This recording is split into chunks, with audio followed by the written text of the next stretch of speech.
Ladies and gentlemen, welcome back to yet another Element event. We have had a full packed weekend of competitive Spellbreak over here at Element. Mana Class, we had two qualifying events already on Saturday, Sunday, the first of which was won by UT and the second one taken home by Team Haunt. How do you feel about Yeah. not only the weekend, but what we got coming up today?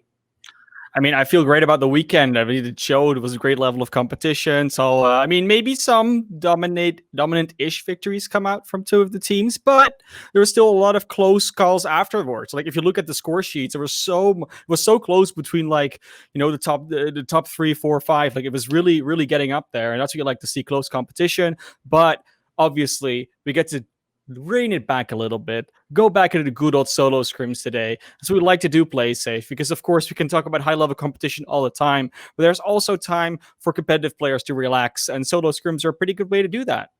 Yeah, and on top of that, we are also going to be interacting with chat a little bit more as casters to add to that different feel. As Man of Class is mentioning, this is a little bit more relaxed environment. The players are here to get their practice. It is unscored, but we also have a giveaway today. More information for sure at halftime, but essentially we are going to be doing a simple basic code giveaway. So you just enter the word fusion at halftime. Don't do it now, but at halftime you enter that word and you will be put in to possibly win a Nightshade skin provided by Proletariat. So it's an exciting little add-on to today's event, but we are going to wait for game one to start. We're going to be playing 8 total games just as though it were a tournament, except it's that more relaxed framework. So we got all sorts of new players coming out here, not just today, but in this past weekend. Is there anything you're excited for specifically before we get into the games?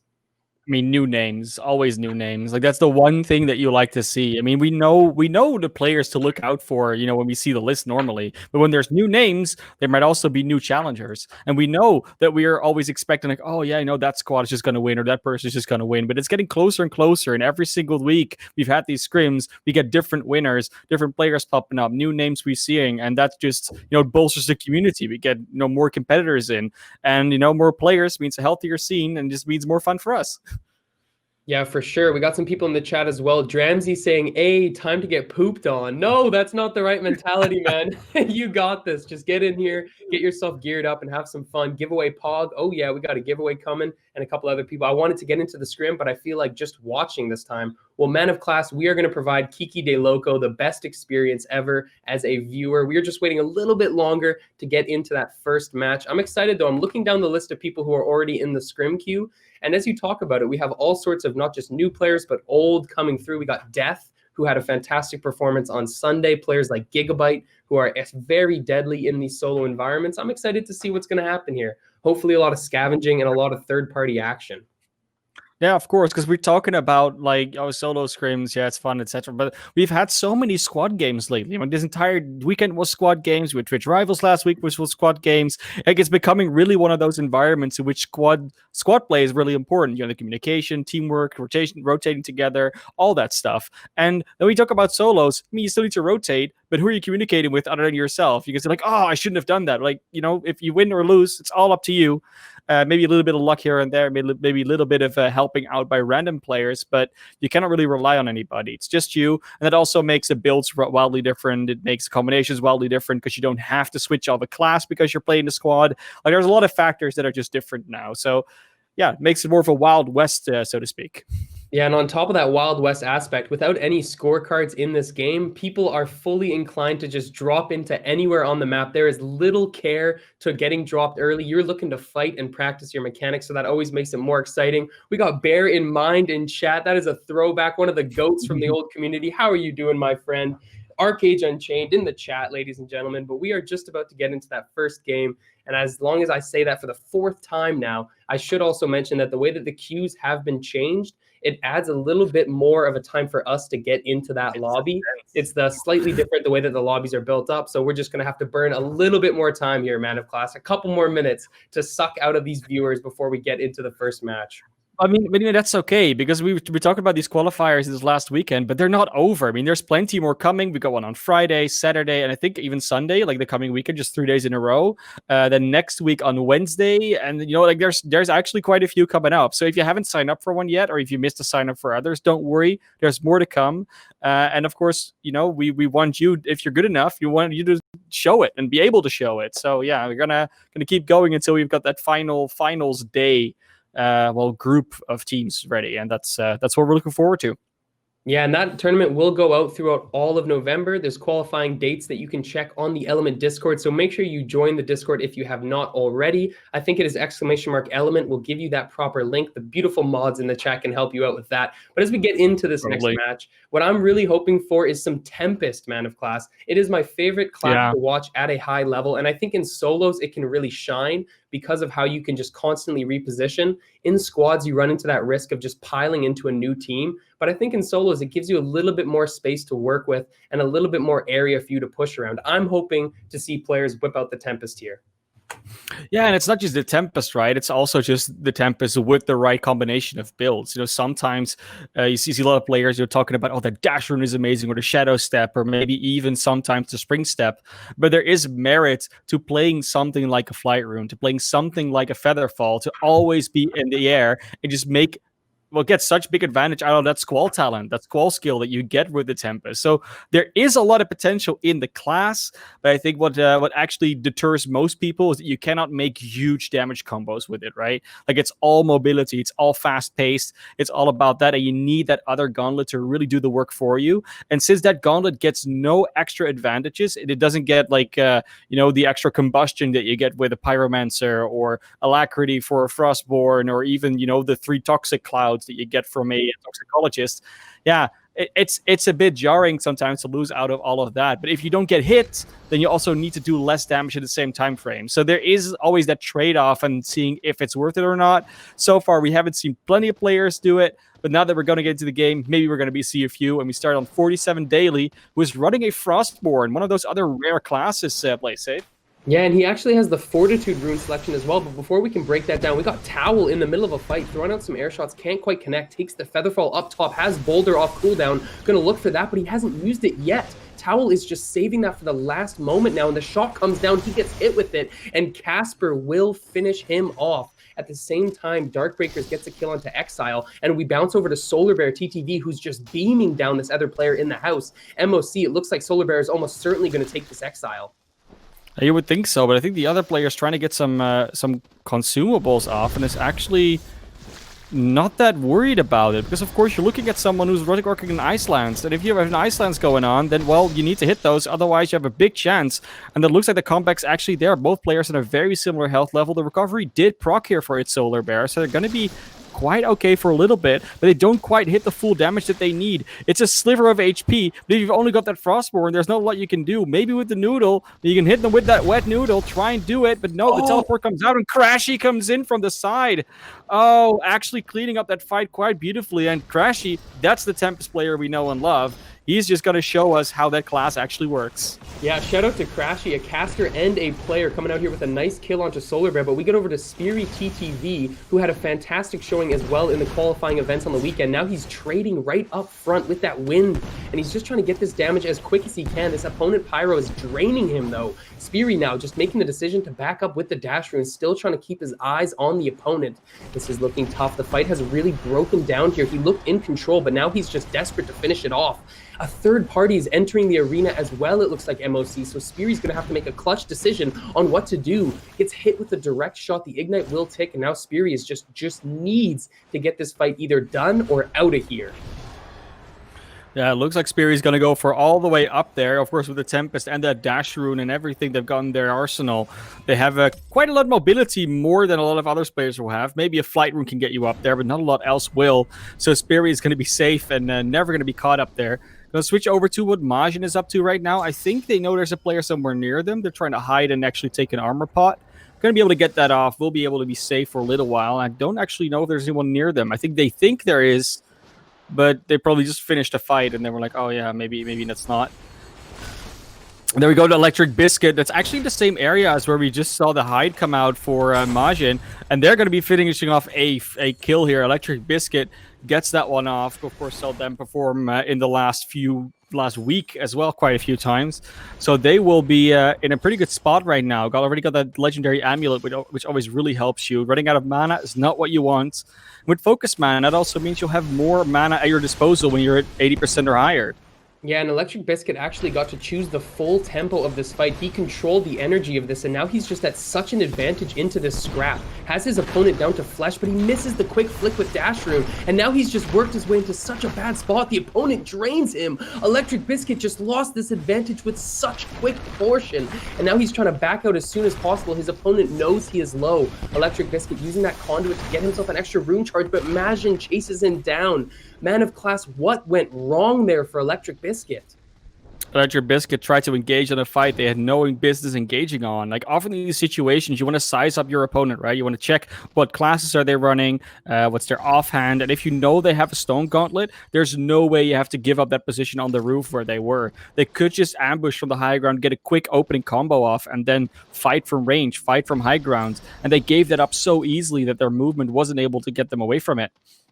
Yeah, and that's unfortunate. So he will fall, and we're getting right over to another fight. Sharp Cheddar, nice block with the Ice Sorcery, using that iframe to get that fireball out of the air. Does get caught on the side of a tree, so has to use Vanishing Mist to reposition. Gonna take it again. What a risky choice, as he knows his opponent has a Fire Gauntlet. He just bet on the fact his opponent wouldn't blow up his cloud, and he benefits from that gamble. Looks like Sharp Cheddar and his opponent are both going to make the decision to just not engage on this one. And Man of Class, this is a really great pace for the first game of this solo match. I see kill feed constantly moving, but at a pace that we're still going to have a substantial final circle, and that gets me excited. But also, Death SB's gameplay gets me excited, as he looks to take this 1v1, trying to break the fortitude off of his opponent. It looks like he successfully did earlier. Now he's going to get up nice and close, looks for the outbreak, hits it quick.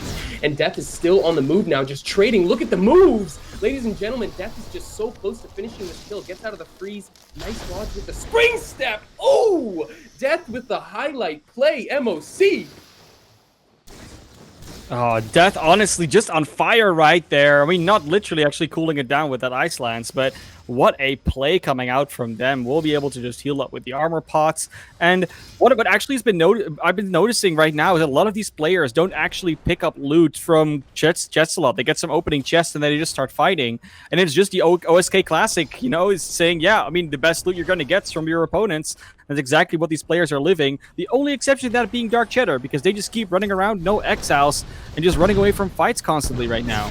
Yeah, that was some disgusting gameplay coming out from Death for a beautiful exile, but now we're getting back over to Casper, who's just rotating on low HP. He is in so much trouble here. No recovery to help him stack up a little bit of HP. KQZ will hit him with an air shot. That's a fireball, not a snipe, ladies and gentlemen. So a nice lead from KQZ to get a drop now. That's his first of the game, and we are down to just 16 people in the first match of this solo scrim. So much action already happening here. So many great plays, and this is just how you want to start off your Monday, ladies and gentlemen. We got Darkbreakers taking out Fury TTV as well. I was going to say, as soon as you said 16, that counter went down to 15 really quickly, but it was exactly what you want to see from now. Sharp Cheddar trying to take some distance shots. Maybe they're just expecting their Ice Lances, because every single time anyone tries to engage on them, they just run away.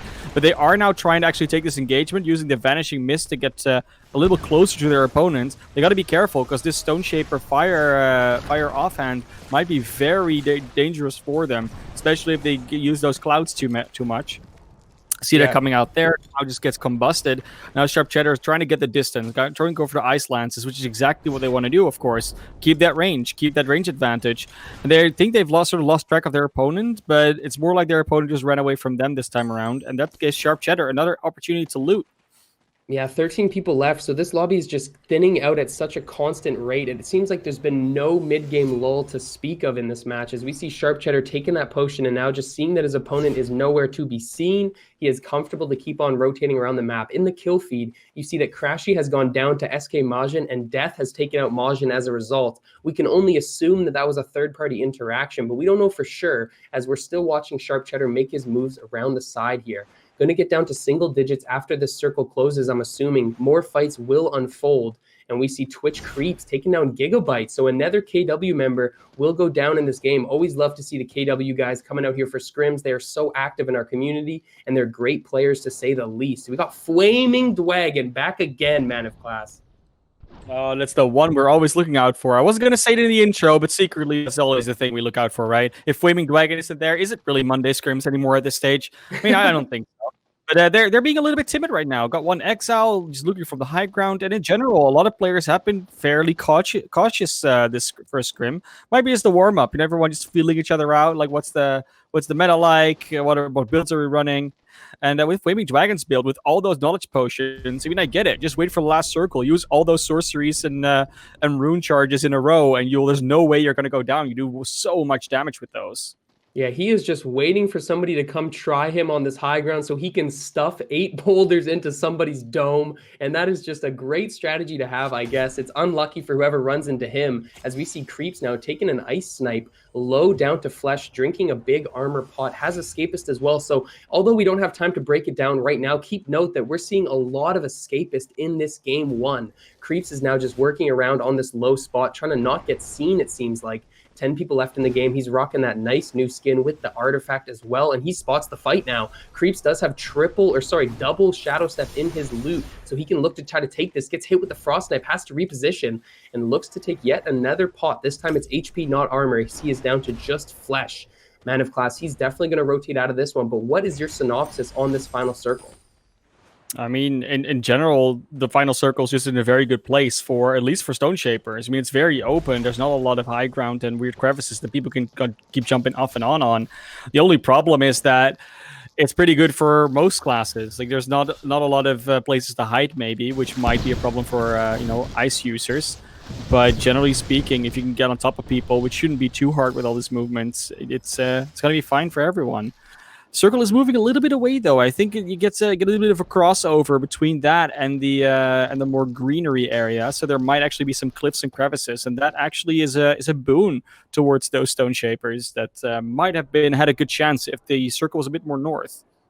Yeah, for sure. Now we see Chaos just posted up completely on this high ground, looking to try to hit some offhand frost snipes with that Pyro selection as the main class. And his loot is looking completely primed to take the fight. Chaos just more concerned about positioning at this point. As you can see, he's just going to hold this tower. And right as I say that, he makes the move off of it, looking to maybe engage this opponent or at least just change how he approaches it. Sees that the circle is closing and decides it's now he has to make his move.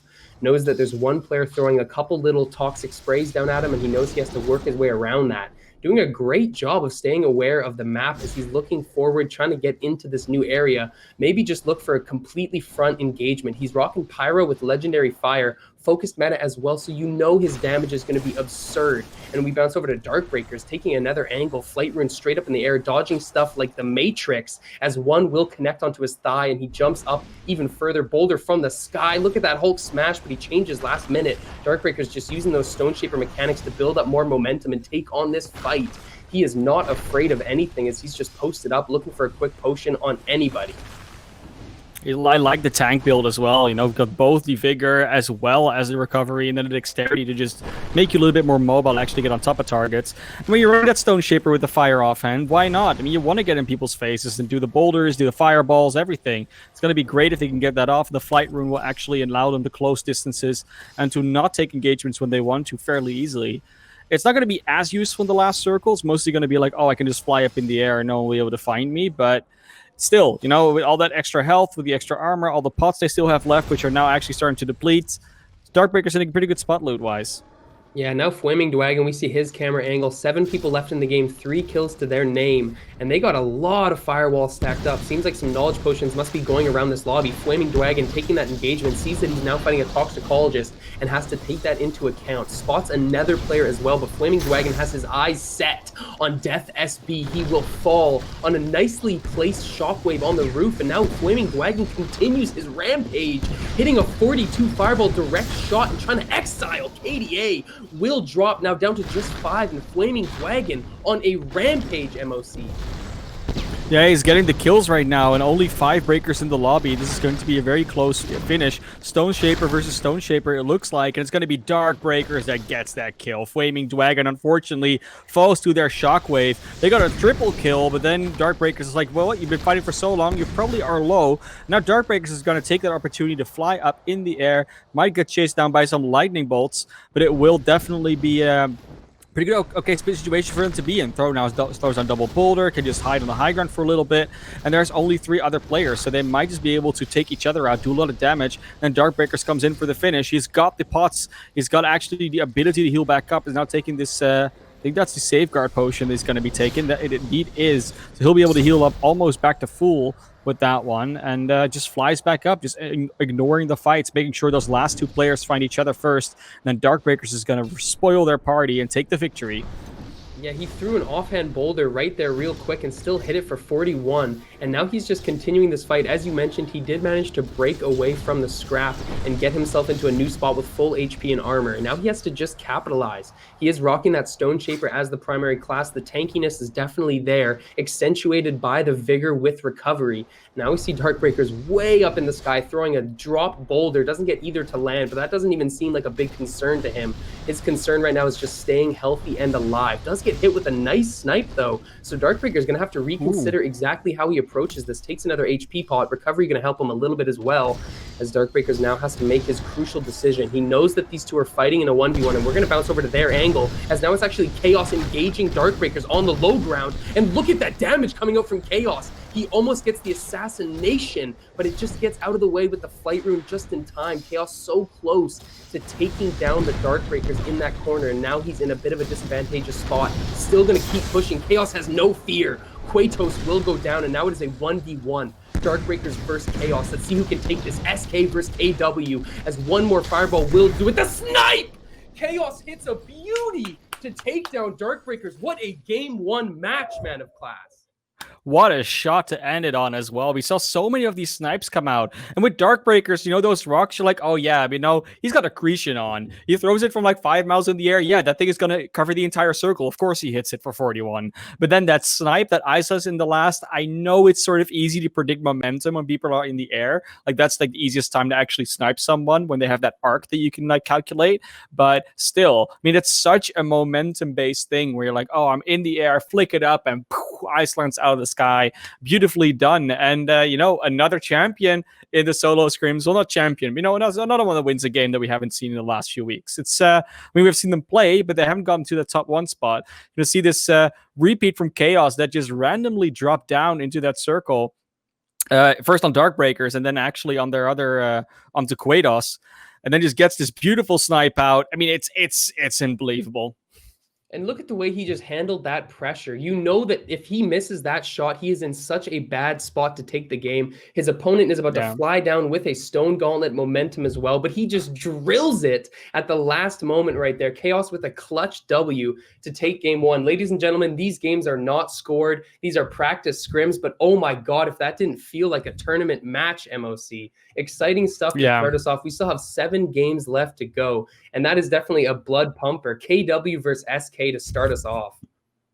Yeah, this time around we're gonna do the math correctly, right, Plays? This time we're gonna keep track of the games.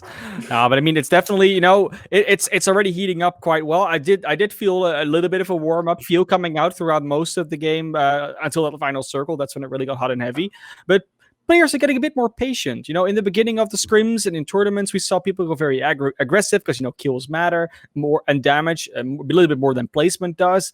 But I think players have started to realize that, yeah, you can go very aggressive, but if you only get 1 or 2 exiles off that, it's also not worth it. You got to really be opportunistic, find your right openings, find the right rotations, and work with what works for your build. Now, if you're going to be very aggressive, then build for it. Do that hyper tank build. Go with something like Darkbreakers actually had.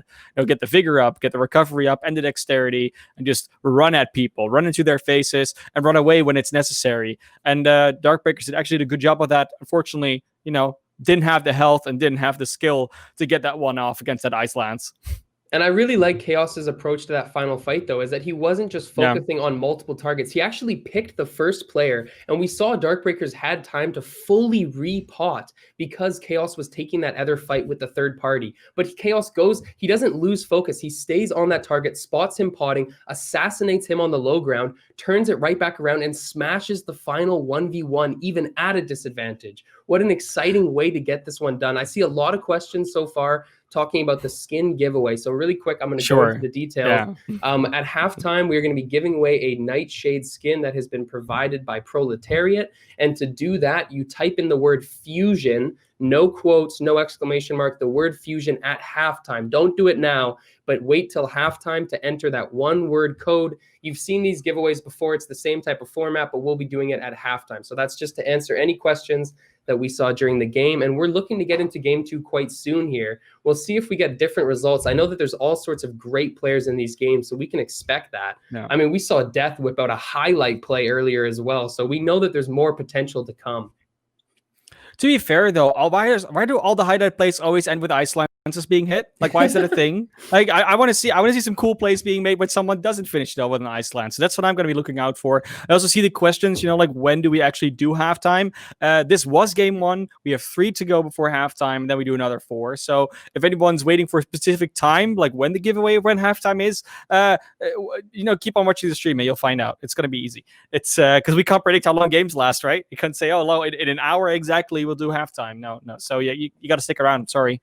That's how it works. And I know you don't like looking and listening to us, but that's how it be. And honestly, it seems like these games go faster and faster as the day starts. Players get more and more comfortable and aggressive. So you guys can expect halftime to come up fairly soon. To answer your question, the Roman Gnome, today is 8-game scrim, and this is game 2. So just to clarify, we are now starting game 2 with Exile's camera perspective. And he's got that toxicologist. He sees somebody approaching him, though, so he's going to clear out of this one. Does have Featherfall double stack. Throws down a nice firewall to block Toxic and get some damage off. Exile going to continue to look for some more loot here. Does have that escapist decision and rocks the electric offhand, dropping the fire for it. Another crucial choice, but again, he gets another variation, switching to ice. So Exile getting all sorts of options early in the game here, MOC. Yeah, also chose to back off to get into that zone to get their Vanishing Mist up. Was also looking for a belt because they saw their opponent had armor on. Just, very smart decision making. Don't take the fight that you're not ready for. Now, Crashy is also in a fight. Actually goes for the conduit build this time around. Does have the air offhand. Might have not found anything different. And they're already in a skirmish. Still full armor, but a little low on health. And they've got no potions to get that up. So the recovery will not really help them out with this low amount of health.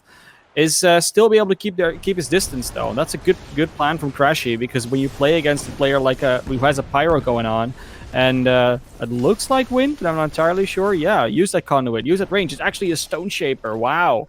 That's Crashy really reading the situation well. Is now getting blasted with some fireballs. Has to teleport away again. They do have the movement advantage, it looks like, but they're still only whittling down their opponent. Their burst isn't as high.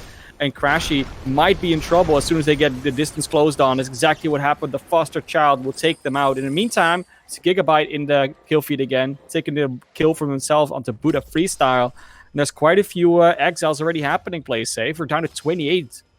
Yeah, and like Varilis said, I like seeing TP getting used. That is his quote. And I got to agree, TP is one of those runes that actually opens up a lot of doors in competitive. You can see it used very creatively. Unfortunately, Crashy was not able to get away from the foster child, finishing that kill with the pyro build. But still a great effort from Crashy. We all know he's a great player and an even better caster. But now looking at the kill feed, you see Darkbreakers getting a kill into streamer mode, and Rushfrog is the focus of this perspective. Jumping up, hits an air shot for 28, plus the firewall. Nice combo from Rushfrog to tag a bit more damage over time onto this opponent and keep up that effort of tracking. Rushfrog's loot is already so great for how early we are in this game, and Man of Class, he's almost certainly going to finish this kill onto this front side Pyro player.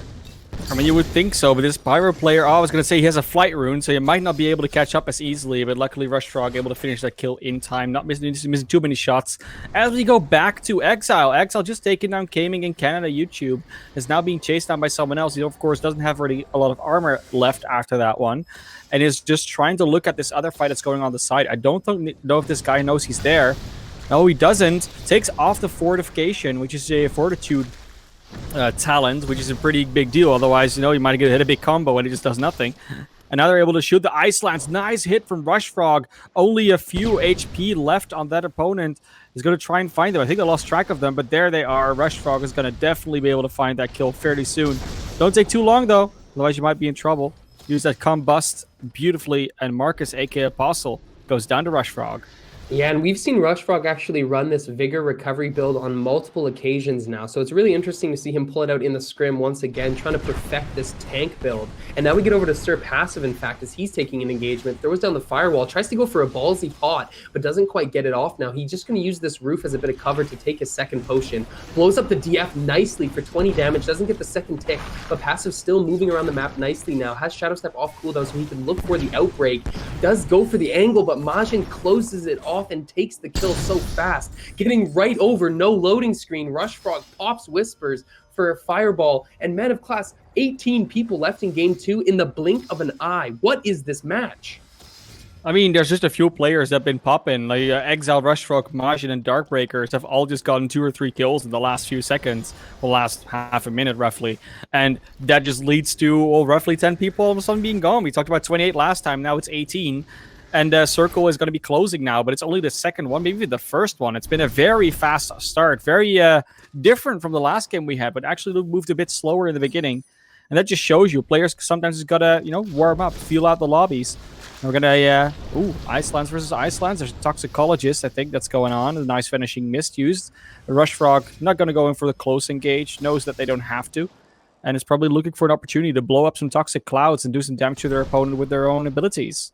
Yeah, interesting point from Game in Canada in the chat saying Rush Frog can make any build look good, and that is probably true as he's just working this player in front of him, but gets beat off by the Toxicologist.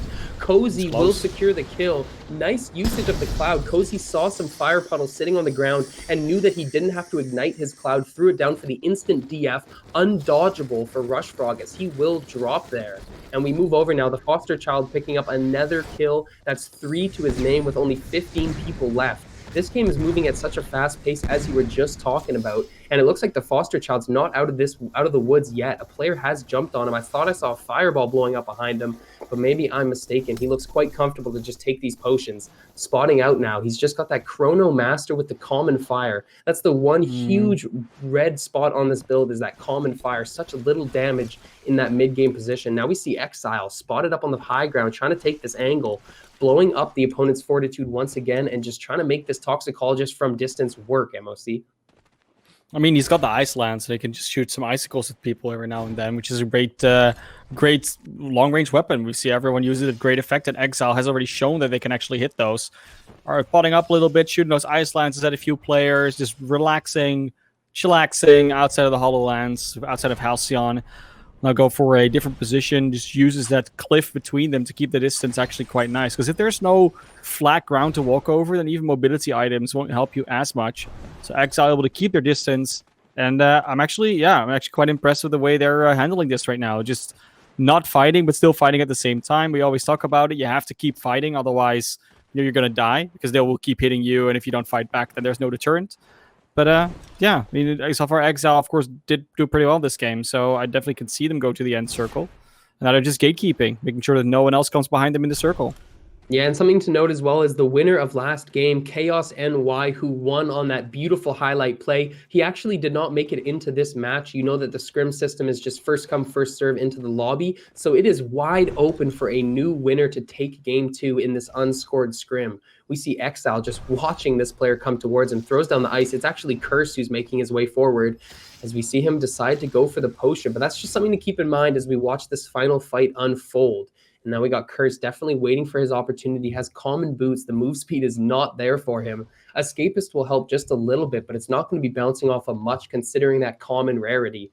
Definitely waiting for his chance to pop himself into this fight. Curse is just being so patient, sees somebody in front of him on top of that hill. Doesn't want to get too aggressive here, MOC. No, it definitely doesn't. And I mean, it's okay. You don't always have to get aggressive, but at some point you do have to fight. I think they're mainly waiting for a chance to pick up some potions and some consumables because they don't have that much mobility in terms of their common boots. They have nothing in their belt right now, and they're missing half their HP. You know, it's not a great place to be in for you, or is it? And going straight here to to try and maybe find an opening, but for now they're just content with looking around, seeing what's going on, and see a few players running over the ridge in the distance. There's actually fighting going on over there. There might just be scrap picking, and in a battle royale that can sometimes make the difference between you surviving or not surviving in an endgame. And this is cool. We got Gigabyte on that ambidextrous conduit build as he just melts Chazzy BBY TTV. First of all, interesting username. Second of all, Gigabyte with a beautiful exile there. Already maxed out on all the talents. That scavenging is going to give him such a boost of resources for that kill. And we see Darkbreakers take down No Ace TTV. I was mispronouncing that gentleman's name the other week, so I apologize to No Ace. Yeah. And we're getting it correct now. Remember, if any of you guys hear us casting your name incorrectly, please feel free to correct us. We were doing our best out here as Gigabyte now just engaging in this fight, not by his own decision, though. This opponent is getting right up on him. Gigabyte is not afraid, though. Look at the calmness as he just turns the fight immediately, blowing him up with those air shots. Bastion just eats those to the face as Gigabyte finishes him off and gets yet another scavenging prop. Yeah, I might have been hungry, but probably not for fire. And Gigabyte's going to be able to continue this time around. Only 7 other breakers in the circle. It's still a fairly sizable one, actually, showing how quickly this game has progressed as opposed to the last one. And if this continues at this pace, we might not even get to that last final circle that we see sometimes that we saw last game. So Gigabyte in a good place right now, has the consumables, has the loot, and is actually hiding, and it's becoming more of a tactic nowadays. Exile is in a skirmish with the player, though, has got some range on him, got the Toxicologist build, of course, with the Vanishing Mist to be able to get away from everybody, and then still fight at range with that Ice Lance, still getting those off whenever they can. And is now just going to choose to go to the high ground, but sees 2 players fighting there, doesn't want to mix in that, just wants the third party that probably, and it's not going to make that choice, like which direction do I go so I don't get wedged between those players. Does choose to back off, I think that's the wise decision right there, but does want to get to that high ground eventually. Yeah, Exile using a cool mechanic right there of using the sorcery to cancel his momentum falling down, giving him just a little bit more airtime. I know most of the people who watch these scrims are veterans, but if you are newer to the game, that is a super cool tactic or mechanic that you can use during a fight. Exile using it beautifully now as he continues his movement to bounce through this fight. Spots out a couple opponents, knows that the lightning is going to put pressure, so he's using this to break line of sight, but the fire doesn't care about your line of sight as they blow up his feet, and Exile has to back off with some shattered armor. Only about 10 armor, and now he's going to have to drink up to recover that. Does have Escapist on the choice, so the move speed is going to be high. Cozy takes down Lerare, and we're down to 6 people, as Exile will definitely get his potions off safely. Yeah, and it's actually quite an interesting build. You know, you got the double movement for the runic fluency. You got the, of course, the fervor to shoot a bit faster, and the escapist for more movement. So Exile definitely running a more I don't want to get in your face build, and they're so far succeeding in that. Not a lot of players have actually gotten into their face, and everyone that has come even remotely close has been exiled, as is indicated by those 3 exiles on the board. Only 5 other breakers in this lobby right now. Cozy taking out another name together with Electric Biscuit and Gigabyte, so that's where those last few kills went. And now Exile is looking for, like, where is the opponent actually hiding? Well, they are somewhere in that rock formation over there. And Exile seems to want to find the edge of the circle every single time to cover as little angles as possible and just do some damage while they're at it. And something else that's very noticeable is how Exile is just checking every corner. You see him constantly flicking his mouse, not to look for damage, but more so to look for any opponent so he can track their movement. Exile doing a great job of just holding his own position, using this bridge as a bit of cover. Knows that he can snipe out for... Oh! A little don't look as he takes a shot at Gigabyte and looks away at the exact second, connecting for the Exile. Cool guys don't look at explosions, and Exile just does not care right now as he continues to flick some shots. Only that first one landed onto Gigabyte, but that was just some fancy play. Oh, he wants to all freeze all those clouds up as well, give even more cover and more annoyance to players that are fighting everywhere. Exile is just a guy that is somewhere on the sideline yelling, "Hey, hey, you know that cloud over there? I've got a fan with me. Let me just blow that away." You know, maybe look at that guy that's attacking you. Like, I don't know. He's just being that sideline fighter right now, and it's working really well. The build really accentuates it.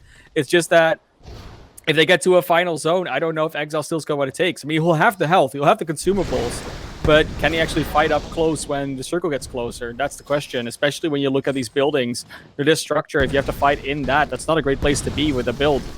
Yeah, and he is going to be having to fight off this fire player. And with Toxicologist in a closed-in space, like you mentioned, it's virtually impossible to use your Vanishing Mist. So Exile knows that, and he's actually backing off the center of the castle, more so using the perimeter as a bit of extra cover. Exile's so smart with his positioning. We see 3 people are left in the game. Exile jumps in for the quick Exile, but doesn't quite get the first slap to take the kill. But Cozy will go down, and oh my god, the rampage. Exile just needs one more slap on this first player to take the kill, and wow. That was some surgical moves from Exile to take game 2, convincingly so. First, he hits the fadeaway snipe, and we're thinking, okay, that's a highlight play in its own right. But then it jumps over, and he just pops off with those huge plays, Man of Class. You kind of gotta wonder, right? Like, how do you get away with that? Well, that's exactly what the build of Exile is supposed to be doing. Never fight, just clean up in the end. Just stay away, shoot people from range. You know, they got that sneaky Exile on the Gigabyte earlier on, and now they just come in and just take that one player out that's a low HP, the other player out that's a low HP. He just takes 3 slaps. That entire fight, 2 player kills decided by 2 slaps because he just lets everybody else fight. And that's fine. It's a great tactic. We see it happen in every single Battle Royale. We see it happen in Spellbreak as well.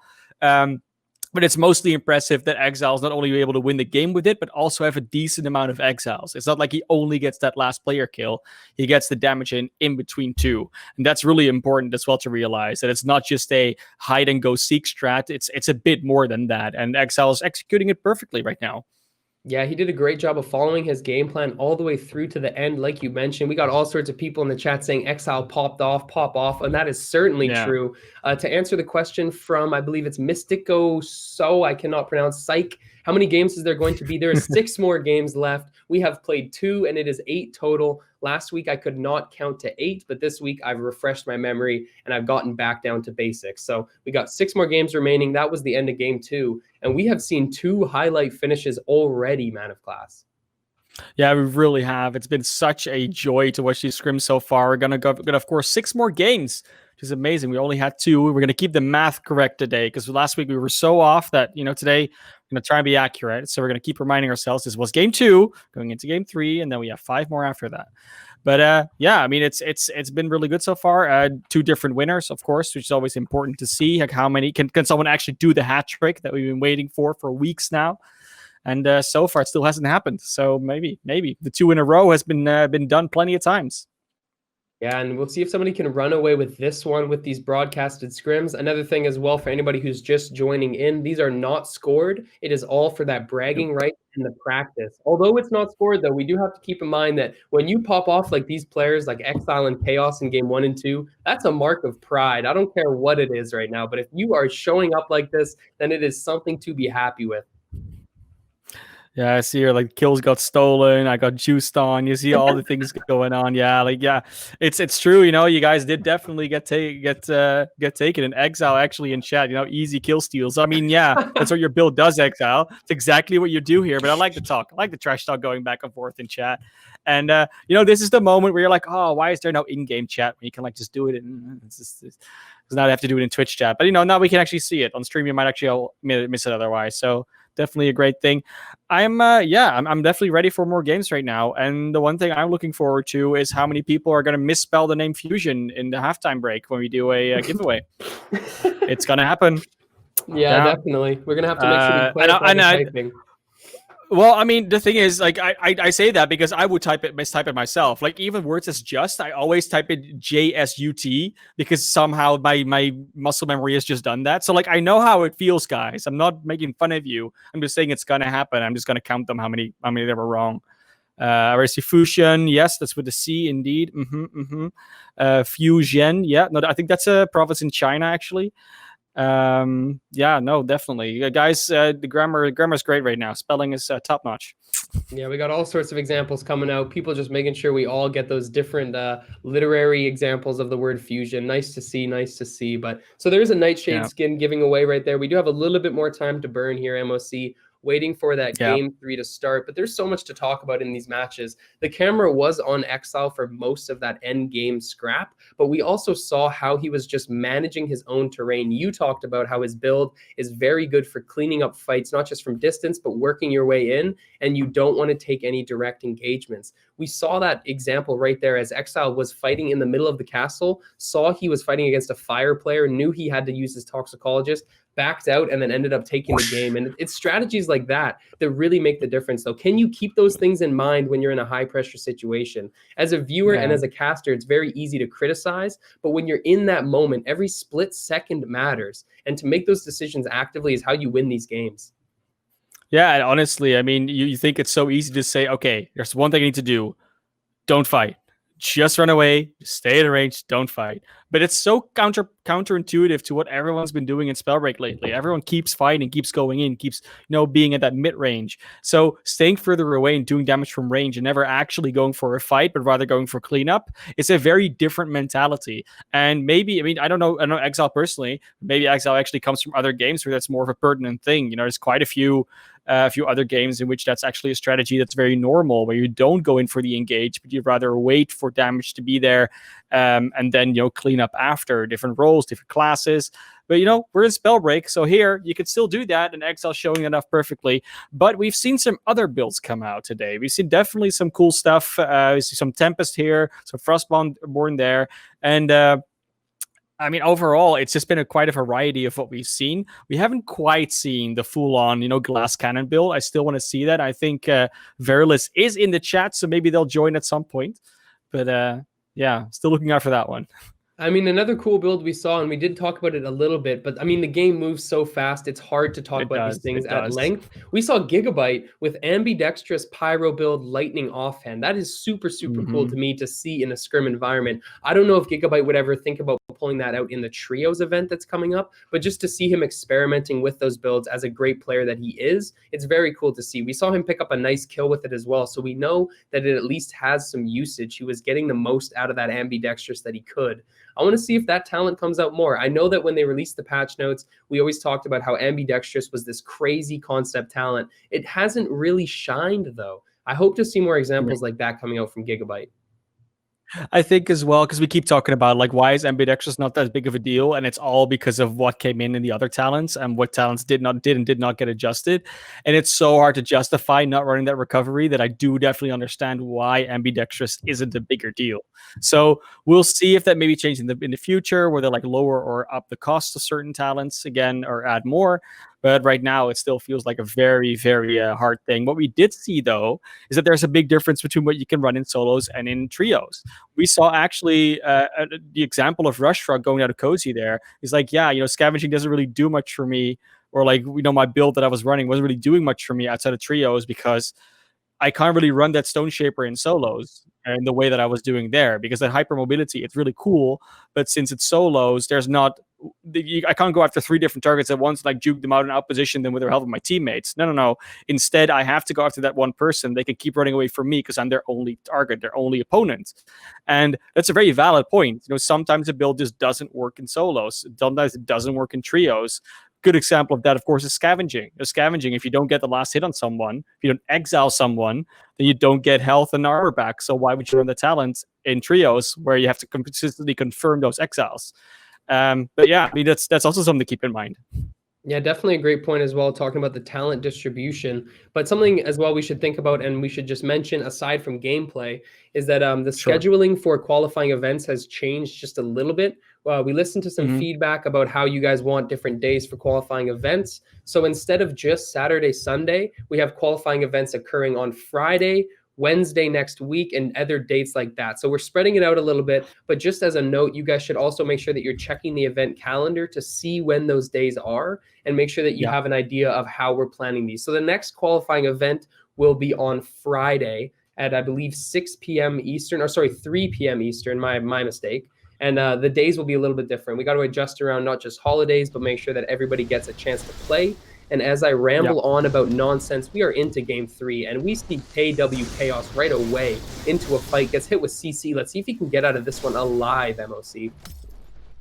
Yeah, so far, Chaos under a lot of pressure, barely any health left. Doesn't have recovery either. He just gets shot in the back by Electric Biscuit.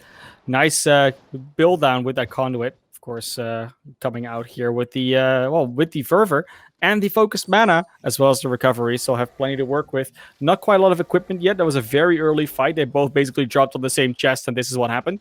But yeah, those fights you also got to win sometimes, and that's exactly what Electric Biscuit was able to do. Now picked up an Epic Fire. Going to be great on the offhand with the build they've got running. And yeah, they're not going to be able to loot this entire place for free because apparently there's no one else near. And look at this, Flaming Dwagon just off to a hot start, taking a nice kill into Buddha Freestyle. That's the second time that Buddha has gone down early. It's unlucky for him. He's always in these scrims working hard, so big shout out to Buddha Freestyle. But nonetheless, Flaming Dwagon comes away from that one with the kill. 33 people left, and he's got both commons on his wrists, still looking confident. Kill feed is just filling up, but not as fast as the earlier games. Still 33 people left in this game. We see Marcus, aka Apostle, getting a kill into Laney Boo, as Flaming Dwagon is just going to make the choice to rotate and keep up looting, trying to make sure they can get more than just commons on their body here. Yeah, it's Flaming Dwagon just trying to, well, secure, of course, not only the loot, but also the exiles. Get some more points on the board. It's unscored, but, you know, you still got to have that mentality. Like, if this was scored, how would I be doing? And Flaming Dwagon so far doing okay. Still missing that belt, though. I mean, I know they're in the Stone Shaper, so they have their 20 free armor. But imagine having 120 armor, for instance. That would be nice. So going straight after the Mana Vault. Doesn't seem like there's anyone near right now, but of course, it can change in a whim. Marcus, aka Apostle, is trying to fend off an opponent right now. It's on very low health, but they both are. And they get the finish with that nice conduit. Nice lightning bolts to just finish that off. Checks around them to make sure that they're actually alone. They can take this loot. And is able to pick something up there. Legendary Safeguard Potion as we go over to Paralysis XO over in Ruby Grove. Nice and pink fog all around you, but there is actually a 1v1v1 going on, and Paralysis actually gets caught in the middle. Has to finish off this first opponent first. Doesn't have quite the accuracy in terms of like a lightning or a conduit. Actually running that toxic offhand in the fire main, and is now between a rock and a hard place. I say a hard place, probably a hot place with all that fire coming at them, and Paralysis in a little bit of trouble. Uses that beautiful toxic cloud to get a lot of damage and burst on their opponent, but they're still down health quite heavily. Trying to escape here, but only that common Spring Step rune is not really helping them out as much as it wants to. And that is indeed Rushrock coming back into Paralysis. And Paralysis just misreading the situation, did not know there were 3 players, including himself, and just gets caught out between those two. And doesn't even get the kill on one of them. That was so close, but so unfortunate. Yeah, that was like a case study example on overextending for the third party. It's just unlucky that he got caught between 2 different players. One of them escaped, he didn't secure the exile, and the other player mops him up. Sometimes you have to be a little bit more aware of what's going on in front of you and trying to make a better decision. We can't put full blame on him, though. He almost got the kill onto Rushfrog, even on the backside, but he will go down. Now we're seeing Radish push forward with that artifact on the back, trying to find this kill. Looking with the dash rune off cooldown now. Focused Man is also on the selection, and they chose to go with Foresight. Very interesting choice in the solo match. See if Radish can hit the kill shot. Goes right between the legs, it almost looked like, of the opponent. So not going to get that kill shot. Still going to look forward for it, though. Radish trying to position themselves around the firewall. Maybe get a sneaky snipe over the jump.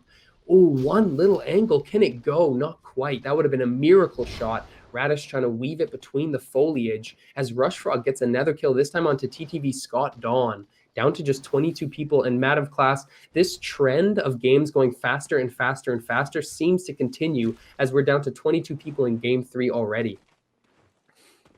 Yeah, we keep seeing it as well. It's just, I don't think they're really necessarily going faster and faster. I think we just have in our head that it goes slower, but it might be because we've had so many qualifiers, so many trios things going on where the games don't go as fast usually.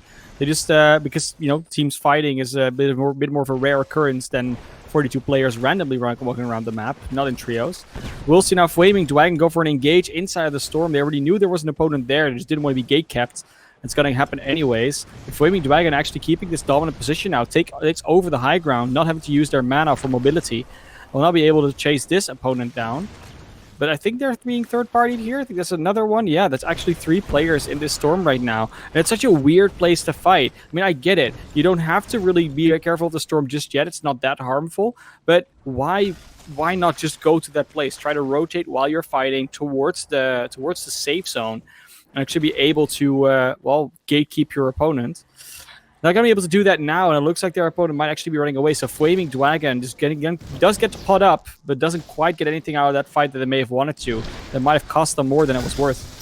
Now we see Niku Uwu with a nice kill onto Kobe the Goat. He has the ambidextrous fervor, no front talent. So this is quite an interesting build. Unorthodox to say the least from Niku Uwu as he's looking around now, trying to get a little bit of wind jump action with Toxicologist as the main class. Got a nice exile right there as we're down to 19 players, and Niku is just positioning themselves to take another fight, drinking a quick potion and looking at their prospects in front of the map. With this type of build, Ambidextrous Toxicologist, you know that the burst is going to be there from Outbreak, but the amount of mobility is just absurd with the Toxicologist able to also wind jump for that vertical distance. Look at them right now, trying to get that updraft, but then realizing that that does not count as a passive talent. Unfortunate Niku, as that calculation wasn't quite there. Now he's just going to keep on bouncing around. Looks like they're just having fun with the wind jump mechanic right now, but they do spot out an opponent, and the trade will begin. Niku takes a bad front side of this, and is going to just decide to maybe peel off completely. Man of Class, this is quite an interesting build as we keep talking about. Let's see if it can pay off, though, from Niku. I mean, it really is, but I do question why they don't have that third talent in, because I don't think they actually have used all their points, right? Or have they? Yeah, well, Fervor's 3. Oh, wow, I miscalculated. Yeah, I miscalculated that. That's my bad. I thought there was 1 point left, but you know, that makes sense.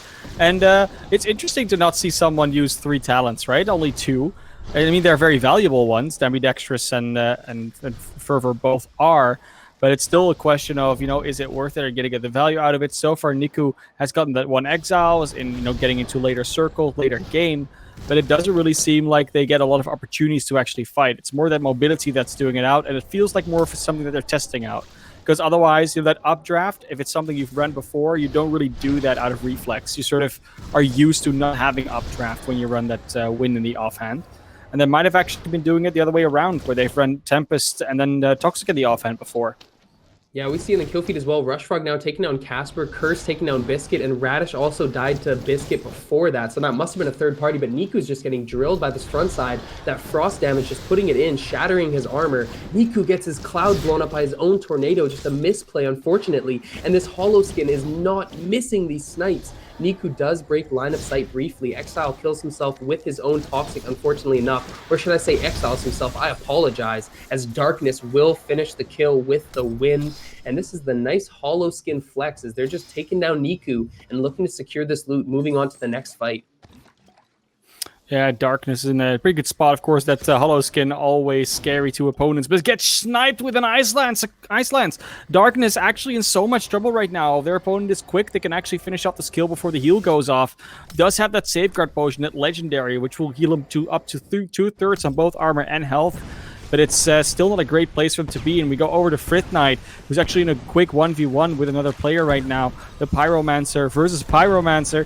Actually, no, he's a Toxicologist build with a Frost offhand. Of course, the Ice Lance is very popular, but cannot get that sorcery off. I mean, of course, wouldn't have mattered anyways, because the sorcery doesn't protect you when you don't run it Frostborn yourself. So unfortunate for them not using that mechanic correctly. Now Rushfrog is in a position here to just heal up, take some loot, maybe another scroll, because they haven't really read that much.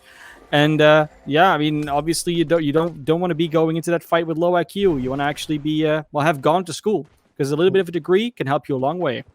Rushfrog does such a great job of holding high ground almost effortlessly. I know it's something that you hear from competitive players, just take high ground forehead, but it is very hard when a very competitive and talented player is standing on that high ground, drilling fireballs into your face when you try to approach him.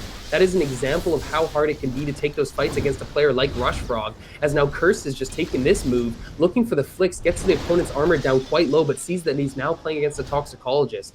Toxicologist v Toxicologist. Curse knows that his opponent took that to reposition, not an aggressive Vanishing Mists. And now they're just down on this spot. They did pop a couple of Knowledge Potions because they have all of those clouds up in their pocket. Tons of burst damage available for them. Player 17 in the kill feed takes down Darkness, and Flaming Dragon is about to make it down with another kill onto Jelly Joke.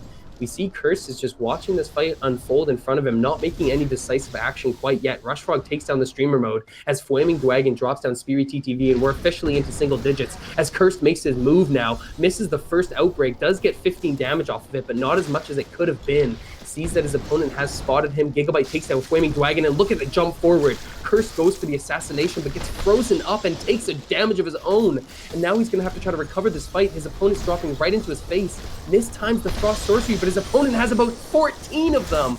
Rushfrog steals the kill from distance with a snipe, though, MOC. Yeah, that's unfortunate. I think it was Rushrock actually on the mountain, wasn't it?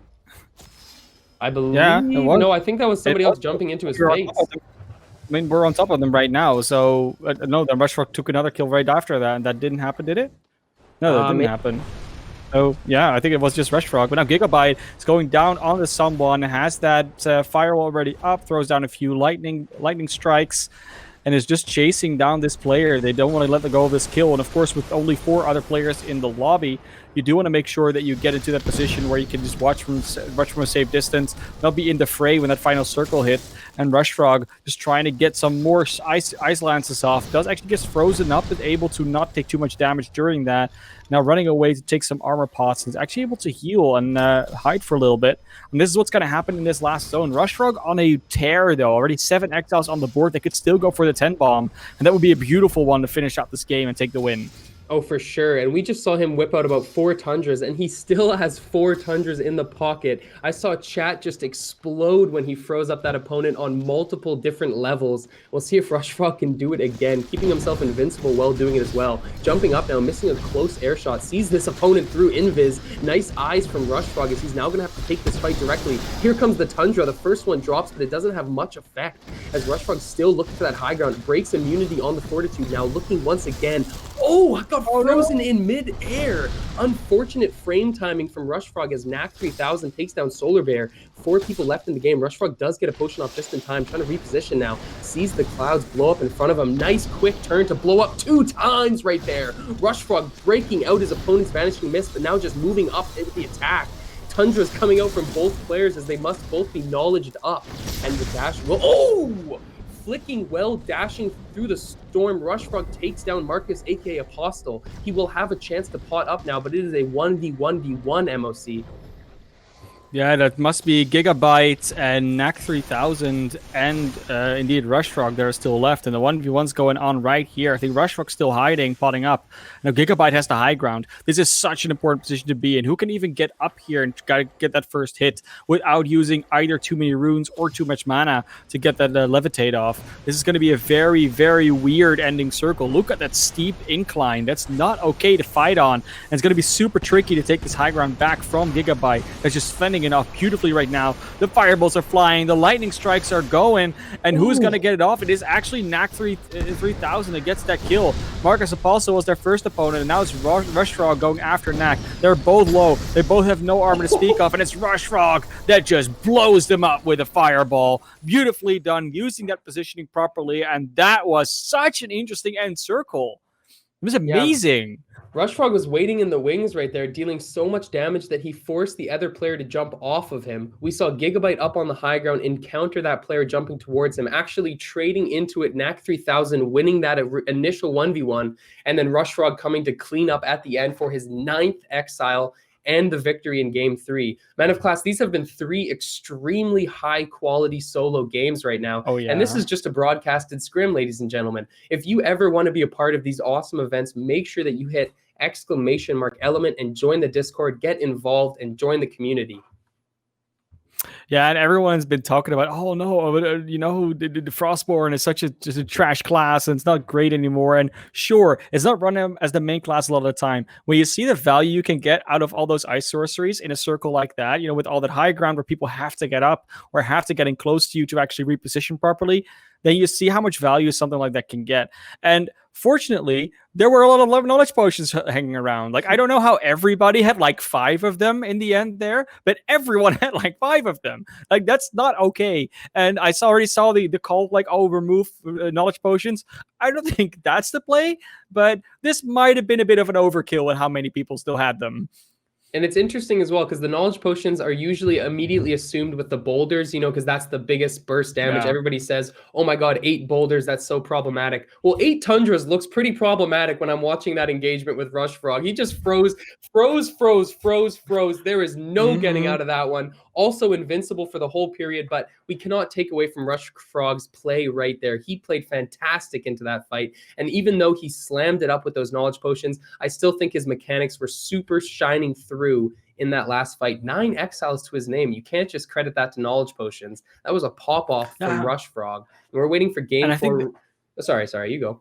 no. Well, I mean, I think the real big thing about that was definitely also just the way that circle turned out. I mean, have you ever seen a circle end on that much of an incline? Like that was not okay because you had one plateau on top and then like 4 in the middle, different levels on the side, etc. So it was really hard to like jump up and jump down. I think Rushfrog definitely realized, okay, I cannot challenge this top player, but I can hide from the middle player. And if I do that, one of them takes out the other, and then they sort of drop down to find me. Then I can take that position while they're rotating. Like it was really one of those, Donkey Kong, I'm trying to jump up while you throw barrels at me type of positions. And it's a super cool place to fight, but it's also one that you so rarely run into, and that the mobility actually allows you to make interesting plays with. And it's super cool to see some players adapt to that better in a situation than others. I mean, I also thought Gigabyte had such a commanding position. He did a great job Yeah. throughout that whole game to put himself in a winning spot. 3 people left. He had big damage on multiple members, had the high ground as well, but just unfortunately got blown up by multiple different players. We saw the sorcery land right on his head. We also know that Conduit in that final circle has the multiple strikes, which did so much damage onto Gigabyte and Yeah. made him leave his high ground area. That changed the entire complexion of that final circle. So this is the coolest part about competitive Spellbreak in my eyes sometimes, is that the final circles are so different. The players who enter these final circles directly influence how the fights play out. And we saw right there, I mean, the mechanics from Rush Frog just looked insane when he flicked down the last player on the hill with the fireballs, taking game 3 decisively. But what I quickly wanted to mention was that this is game 4 into our halftime break. And at halftime, Proletariat has been kind enough to hook us up with some Nightshade skins. We'll be doing a giveaway in which you enter the word fusion into chat. No exclamation mark, no nothing. Just make sure you Google the word so you spell it right. Check it out in our in the element info, because we have a tournament that is called that. You can copy and paste that name, put it in the chat, and that's how you can enter. But that's at halftime. So that just waiting for that halftime break. Right now, this is game 4. Just wanted to give the heads up. Yeah. I see a lot of questions about that giveaway. Like, oh, how do you win? How do you this? Well, it's literally, on halftime, we'll just ask you at some point, say, okay, now type the word in the chat, and then there will just be like a random generator. I'm pretty sure it's also not weighted, so like literally you get one entry and that's it. Yeah. But all of that, so it will just be random. Like there's nothing you can do to win more or less. You just have to type the word and not misspell it. There's no capitalization, so that's at least fine. But that's indeed after this game when we go to halftime. We'll tell you all about it when it happens, so you don't miss out on it. But yeah, these are scrims. Saw the question as well. Is it scrims or a small tournament? These are scrims, so it's just players playing. And we're streaming it because we can and we want to, and it's fun. And we do it for you guys, we do it for us, we do it for everybody. It's Frith Night now on the cam though, running their Toxicologist builds with Runic Fluency and that Fervor, and of course the Escapist. A lot of mobility, a lot of speed, a lot of power coming out from this one. And I definitely am liking what Frith Knight is pulling out. Not really having seen a high placement from them recently, but they're always in the kill feed. They definitely play a very aggressive and rewarding playstyle as long as they don't die themselves.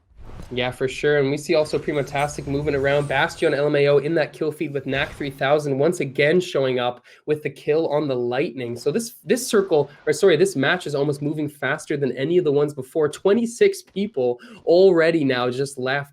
Twitch Surpassive falls down to Ilya with the fire. We see Joshua with that beautiful skin as well, moving through the ridges, and Primotastic has now worked their way into a fight.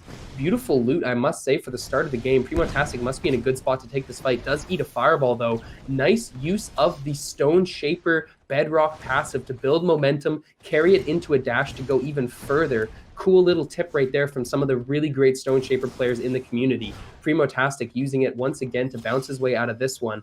Wonderful in the kill feed, taking down Kobe the Goat. With 25 people remaining, Primotastic is actually stuck between two fights, it looks like. Moves towards this epic chest, consciously making sure that they're not getting boxed in too much. Almost goes to read the scroll, but in fact decides not to. Still just holding this high ground, returning back to it, making that decision, and they will read it up, MOC. Yeah, definitely. You're still able to inspire people with some new answers though. Play safe. See quite some people in there like, oh yeah, I didn't actually know how Bedrock did a thing, but yeah, it does. Don't worry about it. Just use it when you like Stone Shaper.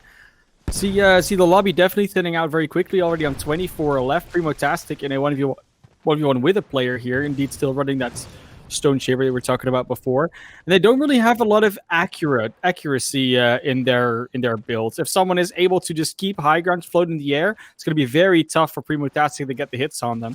Maybe a boulder, maybe a fireball here and there, but it's never going to be as effective as, for instance, a conduit or maybe even an ice lance that can shut down a player that's trying to fly through the sky. Primo, though, has been lucky because I think they are going to be able to third-party this. Just to loot in the meantime, pick up a scroll or two, bit of Stone Shaper Gauntlet, and they're just gonna be able to chase down those players. Say, okay, well, now I can fight. Now I can actually show you guys what's what. And maybe they've lost track of them, but it looks like they're still able to follow out where this fight is going, all the way into the Halcyon Fort. Yeah, and they're going to just definitely track their way all the way over to Fort, now getting a shot at this loot. This is almost the best opportunity to... Oh! Frith Knight, you should not have challenged Primotastic right there. Frith Knight might have been running away from somebody else, in fact, but Primotastic just going to slurp him up with one quick fireball, taking that kill for himself, and now just taking this other engagement. Takes a quick shadow step over to a new ground, but now just getting bursted. Primotastic already on the back foot. Does have some good spots here with shockwaves to shoot downwards.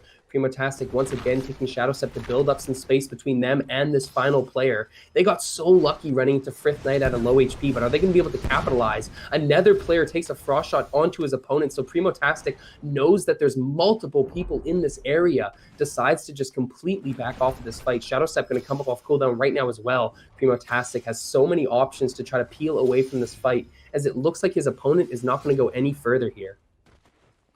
I see. You see immediately the question as well, right? I guess Shadow Step actually OP because everyone seems to be picking it up. I mean, it is a pretty good rune. It definitely is. The only downside of Shadow Step is really, or a downside, the only problem you can have with Shadow Step, the cooldown is a bit longer than Dash, for instance, which you see Ilya run right here. And it doesn't have as much mobility in terms of like quick, like longer bursts. So it's not like Flight or Featherfall or anything like that that really gives you a lot of mobility at once, or even Teleport.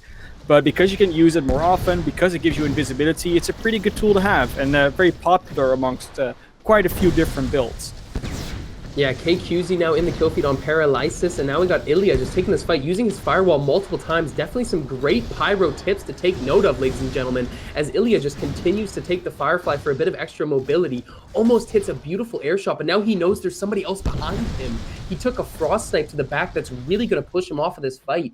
Ilya chose Finders Keepers as well in his talent selection, so although that's not going to be great for combat itself, he will have that opportunity to find more crazy potions. Gigabyte is the next target of these fights, as he's just down to just flesh. No armor to speak of as he shadow steps over the top, but this man had a couple knowledge potions earlier. Look at his sorcery charges. 4 lightning strikes can easily turn a fight in any situation. You would almost wonder if he has like Finders Keepers on or something, because Gigabyte seems to be fighting knowledge potions. And yeah, I mean, they're super valuable. We talked about it before, but they might actually have a pretty good spawn rate right now. I thought they were going to be legendary. Turned out they were going to be epic. And then, yeah, they just show up a bit more. Gigabyte just drops from the high ground into an opponent, though, giving up all their positional advantage. And Cozy just eliminates them, blows them up. There wasn't even a chance to talk about what happened in that fight because they just disappeared. Cozy is so deadly on that Toxicologist, and we've seen multiple examples of that. Just an assassination attempt right there. I shouldn't say attempt, because that was a full-on successful assassination. Double kill as well. As you see in the kill feed, they took down Wonderful, and now Gigabyte will fall as well. Dominatrix is saying, Cozy, my man. So Cozy's got some fans in chat as well, hyping him up for this performance, and we are all a fan of Cozy for sure. As we see 16 people left in this game. It seems like the competitors just want to get to the giveaway as soon as possible, as they are fighting constantly here. I mean, they're all in chat, so they're definitely able to enter themselves, which, you know, I know I will. I'll just type it in chat as well, you know, because I can. And I know everyone will call, you know, they'll call the referees, say, hey, why did the caster win? But if I win, I'm going to keep it. So it's not nothing you can do about it. We'll see Cozy now with the fortitude as well. I think that's a very nice talent to have in the build they're running, because that means they can go for these aggressive plays. Like that first hit, that first burst, that counter flick fireball, it does nothing to them. They barely take damage from that fireball. That's the only damage they took. They can blow up their opponent. That's the power of fortitude, the way Cozy's running it. It's not that, oh, it saves you from a hit. No, like it saves you from a hit you can predict is coming. It's not saving you from a hit that you don't know is coming. It's that other one where you go into an opponent, you're expecting to throw like a big damage combo onto you to either deter you or burst you down and like make the fight more even. And then you have the advantage because you can do that burst without any repercussion. It's a really fun way to play and a really smart way to play, honestly, as well. So Cozy might actually be going for the end game this time around. Yeah, and I see real quick Trago in chat saying that watching Cozy's making him proud. And actually, interestingly enough, that you're talking about fortitude on Toxicologist, I've been lurking in Trago's streams a little bit here and there, and I see him rocking this exact build with that fortitude Toxicologist. He also has some nasty clips on Twitter with this build, so it's cool to see Cozy whip it out as well. Maybe trying to take a new angle to that Toxicologist class. We'll see if he can pay off. 13 people left in the game as Creeps takes a kill onto Speary TTV, and the rest of this lobby is just going to collapse so quickly. Cozy is just looking for more blood and destruction. That Knowledge Potion going to show him 3 different Frost Sorceries as well. And now we get over to Joshua as he keeps on moving, using that dash rune. They as well have some Knowledge Potions in the pocket, taking some shots from deep across the hill, but not going to land. Joshua paying a lot of attention to how they're positioned in this fight. They do have 1 kill to their name as Knack 3000 finishes a kill. Now we see Creeps taking a one-on-one, missing that second and crucial slap, but this might be the kill shot. 54. Nice quick hit from Creeps. He only needs 1 more to go. Knack 3000 will die to Storm, but if this was a scored tournament, that would be credited to Creeps because he had him down to 1 HP, pressured in the Storm. Just a note, even though this is not scored, I feel like it's important to mention. Creeps TTV now just immediately gets into another fight, not by his own decision. Somebody else runs into him, and this is just so much chaos for Creeps to try to deal with. People everywhere, and Kairi Caitlyn will be the one to finish it with the win spam. She's going to move over now to another fight, looking head on to take on the third party. Caitlyn looking to just get up in the face, taking the spring step as well. Quick flick now, but their opponent is on them with the pyro. Nice usage of the Tempest updraft to get a little bit more space. Caitlyn now using the wind jump to get a bit more mobility, but their opponent will not stop the chase. Trouble for Caitlyn as she's moving back down, and this might be the end of the story for her. Yeah, it is running that Spell Slinger though, so can actually switch between quite a few different gauntlets right now. Not switching between runes, just keeping that spring step, because taken out by the Iceland from Joshua Watt. Another new name that we're getting in these later circles. Only 7 other breakers next to them, and that's going to be some long range Ice Lances. Hey, this looks like a build we've seen before, where you just keep running away from everything with a focused mana, but it's not quite the same. There's a little bit of a difference between what they're doing right now, because they're running the Pyromancer, not the Vanishing Mist of Toxicologist, not the Dexterity, I think that was being run before, at least the Escapist. It's a bit of a different one, but still that focused mana just gives you so much extra charge. That's how they get that last shot off on carry, where I don't think they had 72 health or less. I think they actually had more, but that focused mana just cleaning it up. Now we see Q Cozy going to be able to hold this high ground position for a little bit right now. It's a great place to be in. 3 Toxic Clouds to just deter their opponent to get up there. Vanishing Mist, and we'll just move around this high ground very, very crucially. Actually, very smart to give it up there right now, because then it's not as easy to predict where the sorceries of the opponent have to go to. If it's just a small area, then, well, yeah, of course, just throw a few boulders on there, and gone is your opponent. Primo-tastic just flicking around, taking level out of it. Already took down Joshua in the end anyways. Is now the ruler of this high ground in the zone. It will go away. They have to move around the map a little bit, but still able to look for some potions inside of the storm. That's exactly what they need, because their belt is only health. They have nothing on the terms of armor, and that might come back to bite Primo-tastic later on. Right now, though, they spotted a target, maybe a target with armor pods. Yeah, and they're going to try to just get this fight down as soon as possible, but it's not looking that way as they eat a boulder to the face, and now going to have to throw down that firewall. But look at the damage coming out to Primo from both angles. Ilya sneaks up, I think, and takes that first kill. Ilya now just on a rampage, 3 to his name. drops down the Fortitude on his opponent. He's rocking that Finder's Keepers, but no Knowledge Pots in the pocket, as he's going to have to just fight these ones bare. Takes a quick look, but misses on 2 air shots. Now his opponent has a bit of a frontside advantage. Iliad forgets about it, blows up the DF in his face, and almost gets the kill shot. One more to go, and he hits a nice air shot to get him so low. Iliad just needs that final crucial kill, and it's going to go to him. Bastion LMAO goes down. Iliad now the focus of attention from so many people. Cozy takes him, and this is a 1v1 man of class. 1v1 to end it on, and Cozy is in a great spot health-wise, but so is their opponent. They both have relatively full armor. They're both in a place where they can use the environment to their advantage. Cozy a little bit of advantage because of that high ground, but that frozen toxic cloud in the way is going to be quite annoying, especially since they can't just destroy it with anything right now. And I think they're both running this Frost Toxic build. It's, of course, Cozy with the Fortitude, but that's already ran out. Using the Vanishing Mist to relocate, but they both lost track of each other. They're both going for these Outbreak plays. They're both trying to make the other one lose track of them. And Cozy can just hide, take one armor pot. That might make the difference. Just going in for the kill, going in for the hard one, had to fortify up again, goes for the Vanishing Mist, goes for another slap, and these slaps are hitting left, right, and center. The Ice Fences are not making a difference, and Cozy just goes in onto Cozy. I think it's Ozzy. I know it's Plop. It's a lot of different names, but they're not the winners. It's Cozy that takes it out, and deservedly so, because they had been popping that game. Yeah, Cozy versus Koozy. I mean, it's very close in terms of names, and they were rocking a very similar build as well. Hard for us casters to differentiate, but you did a fantastic job pointing out that Koozy made the aggressive stab, and that camera's going crazy right now, at least on my angle. Maybe that's just my internet. But nonetheless, that is going to wrap up the game for tons of action in today's event. And after so much anticipation, it is time to get to the giveaway, ladies and gentlemen. So once again, and this time it's for real, I want you all to type the word Fusion into chat. Make sure that it's spelled correctly. Look at it up on screen. That is the Nightshade skin that you will have a chance to win. I hope you guys can see it. But type in Fusion. Make sure you're spelling it correctly. There we go. I see everybody in chat doing a fantastic job.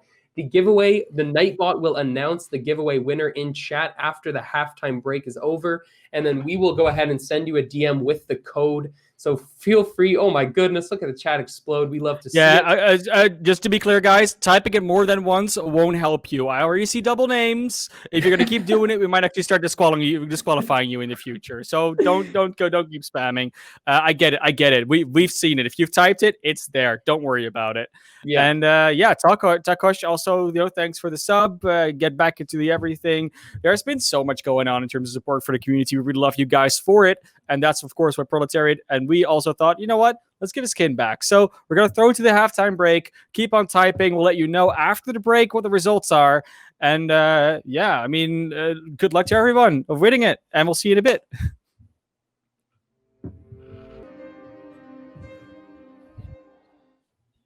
We are back from a brief little halftime break, and I think we're ready to give away that skin, man of class. We will just wait for the bot in chat to pull the results. Make sure you make yourself known. Entries are stopped. Typing won't help you anymore. If you're in there, you're in there. Otherwise, you're too late. We're going to draw the results anytime now, indeed. So, let's see who got lucky. If it's one of us plays, say, what will you do with the skin? Are you going to run it all the time, or are you going to say, like, I have it, and that's about it? I wish I could, but too bad it's going to Paralysis XO. Paralysis. Paralysis. Thank God. Oh, my God. He takes the skin. Of course, it's the one name I cannot possibly pronounce. It's always the same, right? Okay, well, I mean, hey, that does mean that Paralysis, you will be the guy that can rock it in Scrims on stream, and we're going to be following you. It's a Nightshade skin right here on your screen. No, look how beautiful it is. Look how much it shines. Oh, it's so good, so good. Yeah, no, it's a beautiful skin. Thank you, Proletariat, for, of course, giving us the skin so we can give it to the viewers or ourselves if we get lucky. But yeah, in this case, it was Nice Paralysis. Congratulations to you. I think we'll probably be DMing you on Twitch or on Discord, to figure out how that works. Respond in time. Otherwise, we'll give it to someone else, I guess. I think that's how it works, but I don't think you'll be too late. Don't worry about it. Yeah, I think he was playing in the matches, so I think we can be sure that he's here. Yeah. Just try to make yourself known in chat so we can send the DM. It will be sent over Twitch initially, and then we'll link it up and make sure the info gets to you. If it's not there, we will re-roll, but I have a feeling he is in here somewhere. We'll wait just a second, and we'll keep you guys updated. So sad. I see Laney Boo saying, "I think I'm late. Was it Fusion?" Oh no, man, that's so sad. I think Right I after. think I think that's a joke, Foster Child. So I think you mispronounced my name. I don't think Foster Child is close enough to paralysis for play safe to make that mistake. But I do get your confusion. It's a thing. It's a thing.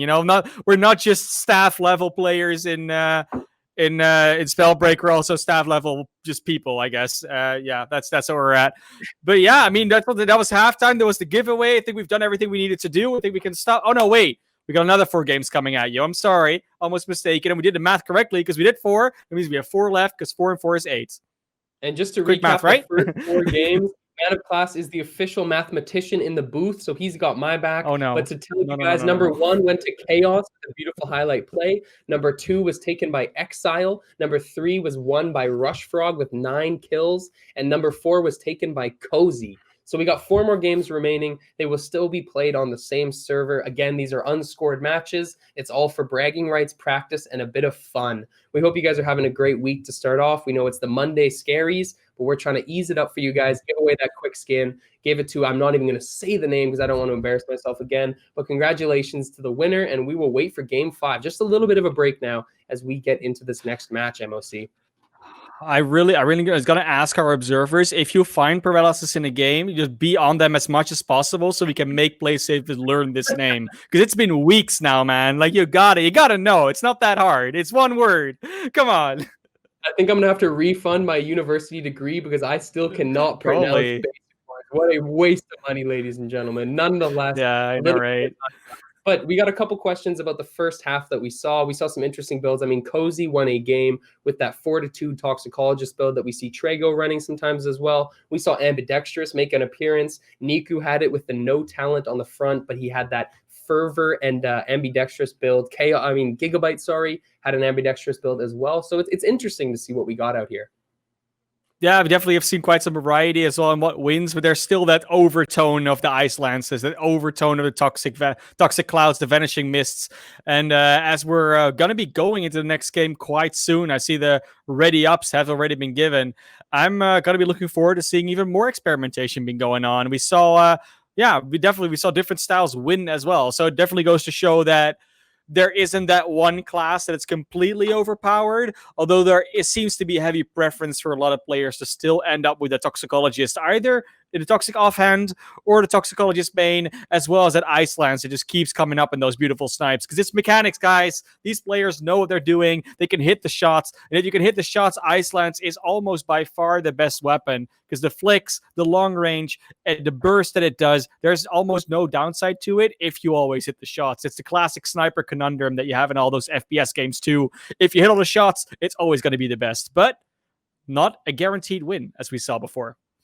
We have a tragedy right now, as it seems that the code was already redeemed. We will get you a new one. Don't worry about that. Before you sign any sort of litigation or lawsuit, we will get you a replacement code. We got a couple, so we'll tuck one in the belt and get it to you to replace that one. We apologize for the inconvenience. Nonetheless, we got another couple games coming up. You brought up some great points right there about how the builds are breaking down for us in the solos. But the thing that I love the most about Monday solos, Man of Class, is just how aggressive all these players play. It is constant fighting. I'm hearing in my ear that the queue is starting, so we're getting close to the next match. But that's got to be my favorite part. It's just the W key action we see all day. I already see immediately in the chat the question for give him a hollow now, But unfortunately, we can't actually control that. Like, we have to ask for Floritaria, like, oh guys, it says it's been redeemed already. Can you guys give us another one? Like, what happened there? So we're figuring that out for paralysis. Because of course we don't want to say we have a giveaway and then just let you guys type Fusion for no good reason. That's would be a bit unfair, wouldn't it? That's just self promo your own channel, which is, I guess, not that big of a crime. I don't know. It's fine. We're gonna get against you. Don't worry about it. As we're trying to get into game 4, I think there might have been going something wrong with how we got into the lobby, but we'll find out soon enough. Right now, we're just waiting for that to start. And I see it's game 5. Game 5 after halftime. We got some. So it's a hot one. People got a break. Well, we got next in chat saying Thunderson yoinked it for himself. Man of Class.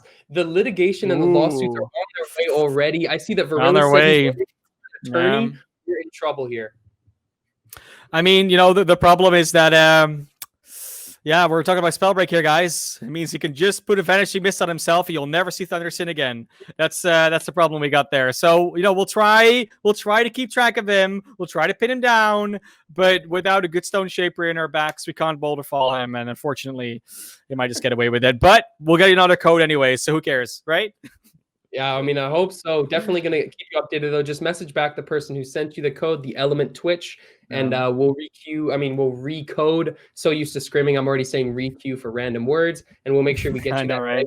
But also, this should be a fixture of all scrims coming up. We will be looking to give away these Nightshade skins on all of these different broadcasted events. Make sure that you're in a part of all of them, and we are just here for Game 5. Starting off with just to ask the question real quick from Steel Mets in chat if these are EU and NA scrims. I believe these scrims right now are all on the NA servers. There's also EU scrims going on, and for events we'll also always be switching servers for the lobbies to make sure that everyone has a fair chance. We don't want to prioritize one of the regions, and obviously we one day hope, of course, to get enough players from both regions that we can just split them up and we don't actually have to play cross region. So yeah, there's plenty of either region you're from, Steel Mets, you'll always have the opportunity to play on your own server. Enough. It won't be completely NA or EU dominated either way. Yeah, for sure. And we see Flaming Dragon just coming out here. Slow loot, kill feed coming down. Marcus, aka Apostle, with a drop, and we are moving around loading screens as we see the Vincast KT with that flight rune in the pocket and a continuous bounce, looking for these early fights. Looks like there might be this double lobby action as SAP Viper is in one of these and not the other. So Scott Dawn as well. And look at this, just so much bouncing through. Can't even get a hold on where we're started here. Marcus, aka Apostle, with another kill, this time onto Nezgfi, and now we're on to Wonderful. So as I say the name of about 14 different people, Man of Class, looks like the camera has stabilized, and we're seeing Wonderful with this standard build, except an added choice of Fortitude on this one.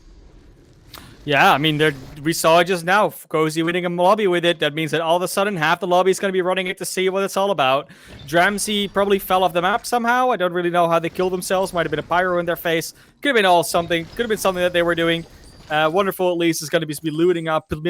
Was missing an amulet. Now got that up. And the main thing they're going to be looking for is a little bit of a better rune. Because while Shadow Step is great, you got the double charge because of rune fluency. A white one just doesn't really charge up quick enough for you. We'll be okay with the Fortitude for a while, though. And as he's just waltzing through the Halcyon area, it looks like we're going to get an Eastern Circle over here. I haven't really talked about the circle locations a whole lot today. Might be something to look out for in this one, because it looks like we're going east. Yeah, for sure. I mean, Varilla's pointing out, just keep changing the camera. If the players got to practice, the casters do too. Great point. I will just we're here. Name from alphabetical order, from the top to the bottom. We see Kyrie Caitlin taking down SK Zebra in the kill feed.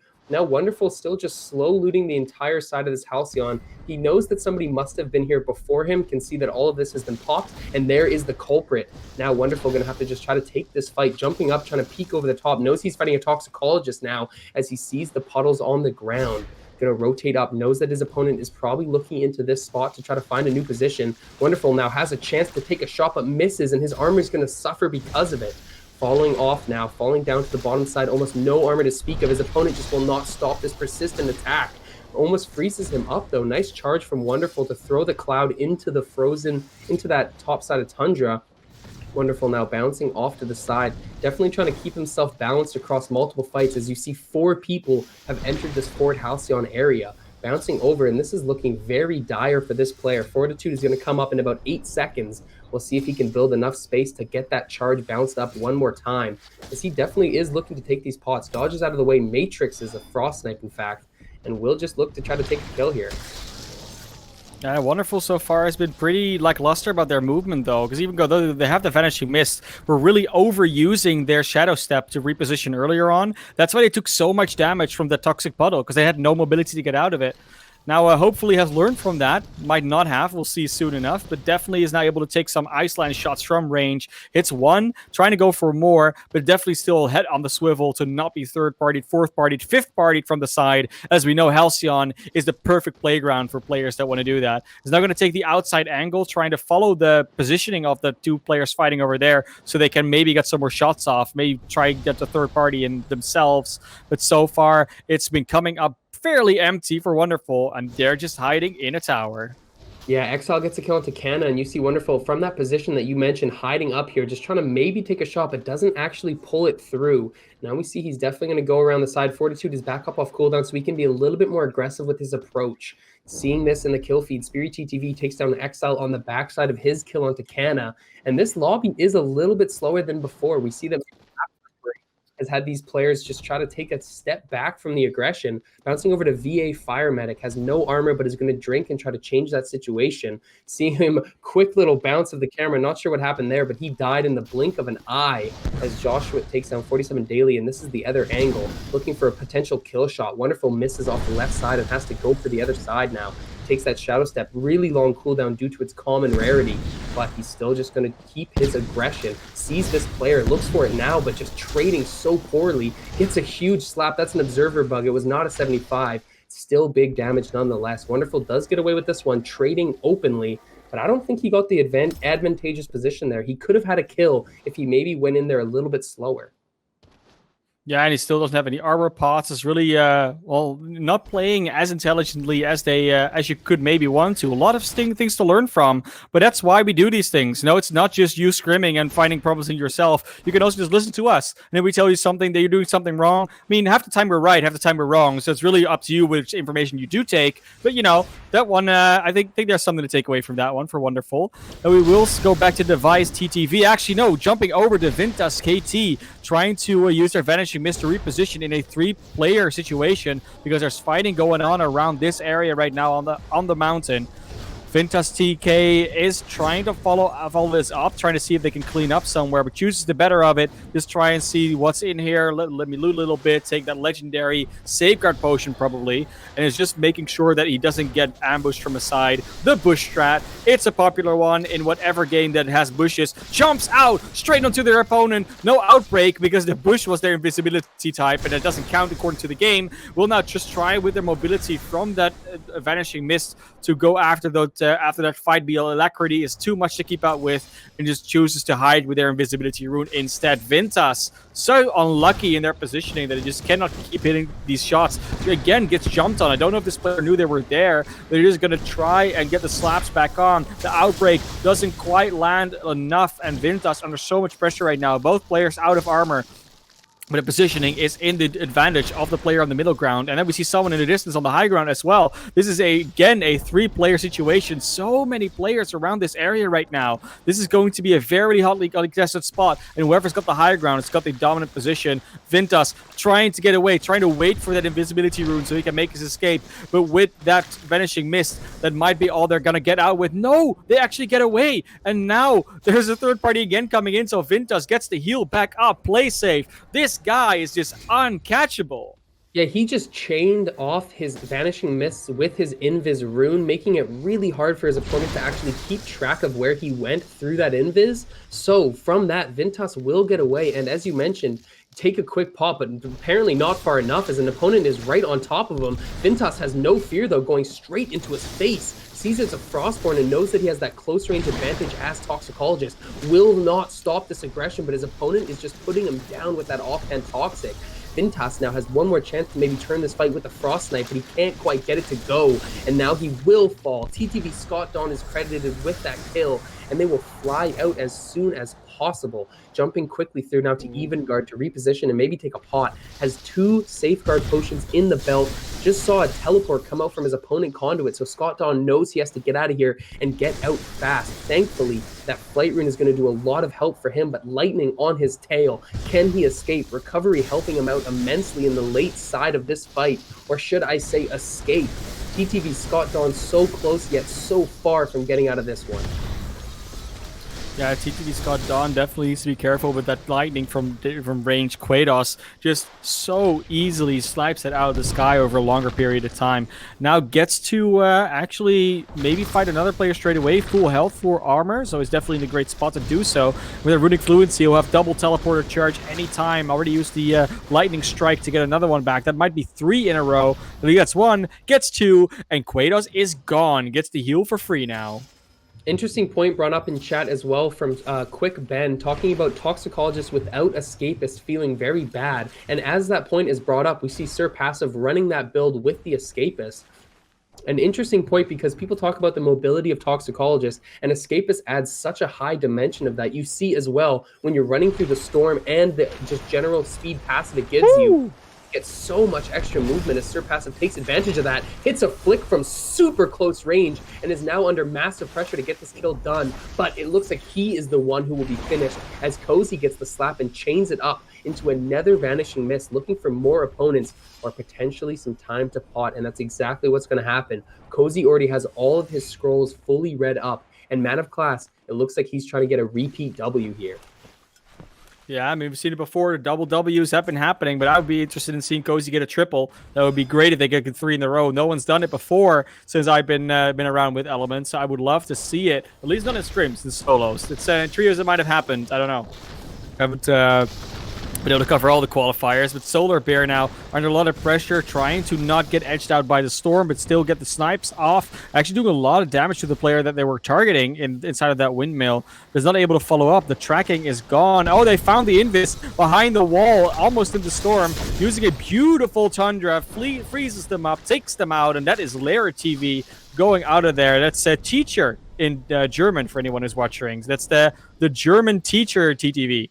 And wants to probably get taught. That's how, but they did get taken out, so I don't know how much lesson you can take from that. Meanwhile, Marcus Apostle and Flaming Dragon both take down kills. Street Face 45 and Carry Caitlyn bite the dust. And with only 9 breakers left in this lobby, it's Solar Bear TTV might actually be in a pretty good spot to take this out. They're really storm edging, though. It's a great place to well, make sure that you're not getting ambushed because you don't have so much less angles to cover. But there he sees some other fights going on. Just thinking about which do I want to be a part of? Who do I want a third party right now? And if you've got so many to look out for, you know, the plethora of choice, but unfortunately, they just jump on you. You don't get to choose. It is still a 3-player fight, this one, though, so it's not as easy for Solar to just be focused down alone and is losing the zigzag alacrity to try and get away from things. The Frostborn working at its finest.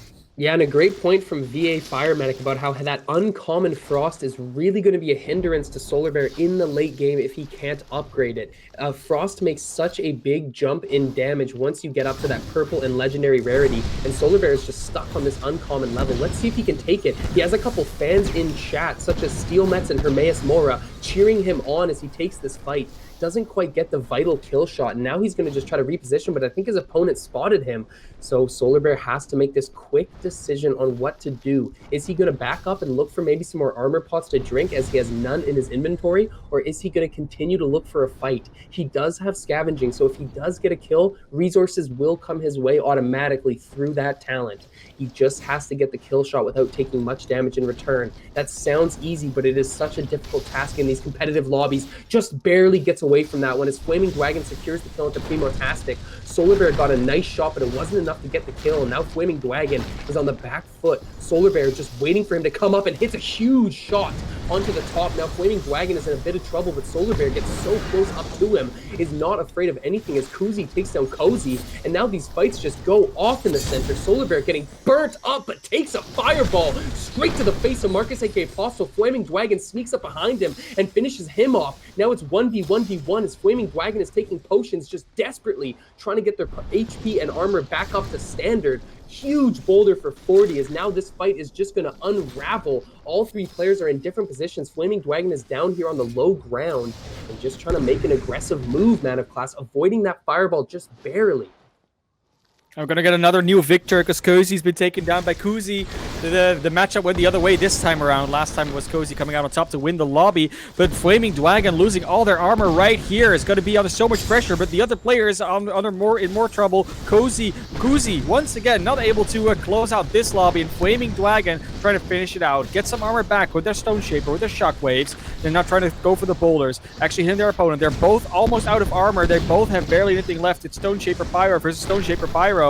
And Flaming Dragon is in the advantage right now. Hits a lot of shots, but gets blasted in the face by a fireball. Flaming Dragon keeps losing this high ground positioning, and they get taken out. It's Joshua Watt with the last fireball that takes away the W here. And what a final fight. I know my camera is completely taken aback by it, but guys, that final fight is beautiful to watch. Yeah, that was an insane scrap right there. One fireball would have made the difference. You saw them trading, but unfortunately, that quick jump up to get a bit more high ground or just advantageous position. And you know how much of a difference that makes for Pyro players. You see that the way it bounces off with that combust makes it so much easier to drill a kill shot. And that is how we see the end of that game unfold. Another action packed ending. We have not seen a single decisive W other than maybe Rush Frog's win in game 3, I believe it was. But all of these matches Yeah. have been so close, down to the wire, MOC. Yeah, maybe the absence of Tfal and Kamsky. Maybe that's it. But other than that, it's been a heck of a night. We're going into Game 6 anytime soon. Of course, it was only the first one after the break. 3 more to go after this. But yeah, it's been beautiful to watch, and we get these different builds that win this. This time it was both players running Stone Shaper Pyro. We've seen a lot of Frost with the Toxicologist before. It goes all the way throughout it. The only one we really haven't seen too much of is Tempest. We keep seeing it in chat. We know you miss it. You know we miss it as well. It's the one class that just is still very underplayed because of the value can or cannot get out of it, and that's it's a shame. But again, one day I have faith Tempest will reign supreme. Yeah, I mean, I hope so. Tempest definitely one of those high octane classes to watch. We've seen some of the craziest highlights of Element coming out from Tempest, but the story right there is Joshua's Pyro play. He's in chat saying that he had the Pyro Ice build. Definitely a common Interesting. choice. That Ice offhand is super, super strong, especially when you have that pressure coming out from Pyro. Nice to see Josh taking a big dub there in game 5. Remember, we got 3 games remaining. Instant person to take each W. Not 100% sure if my camera is still working, as it looks like I'm getting a bit of a freeze, but we do have 3 games to go, Man of Class, and a little bit more wait time before we get into those matches. Yeah, definitely. I think the freeze is coming from our screen sharing Discord right now, so that's not. Don't think that's on you. Play safe, but yeah, more games to come, more things to do. No more giveaways. Anyone who's still trying to type Fusion in the chat, I don't see it happening, but it's done. We've had it. Skin's been won by Paralysis. I saw as well. He confirmed he actually got the right code this time around. Plays, so it's been confirmed. He's got the skin. No reason to sue us or anything. I mean, you're welcome to, but it's not really frivolous. It's really not frivolous, just a frivolous lawsuit at that stage. It's yeah, it's gonna be great. And I see already Ashen Frost saying stack qualifier this Friday. I mean, it probably is. I'm looking forward to it. It's only 5 days away or 4 days away.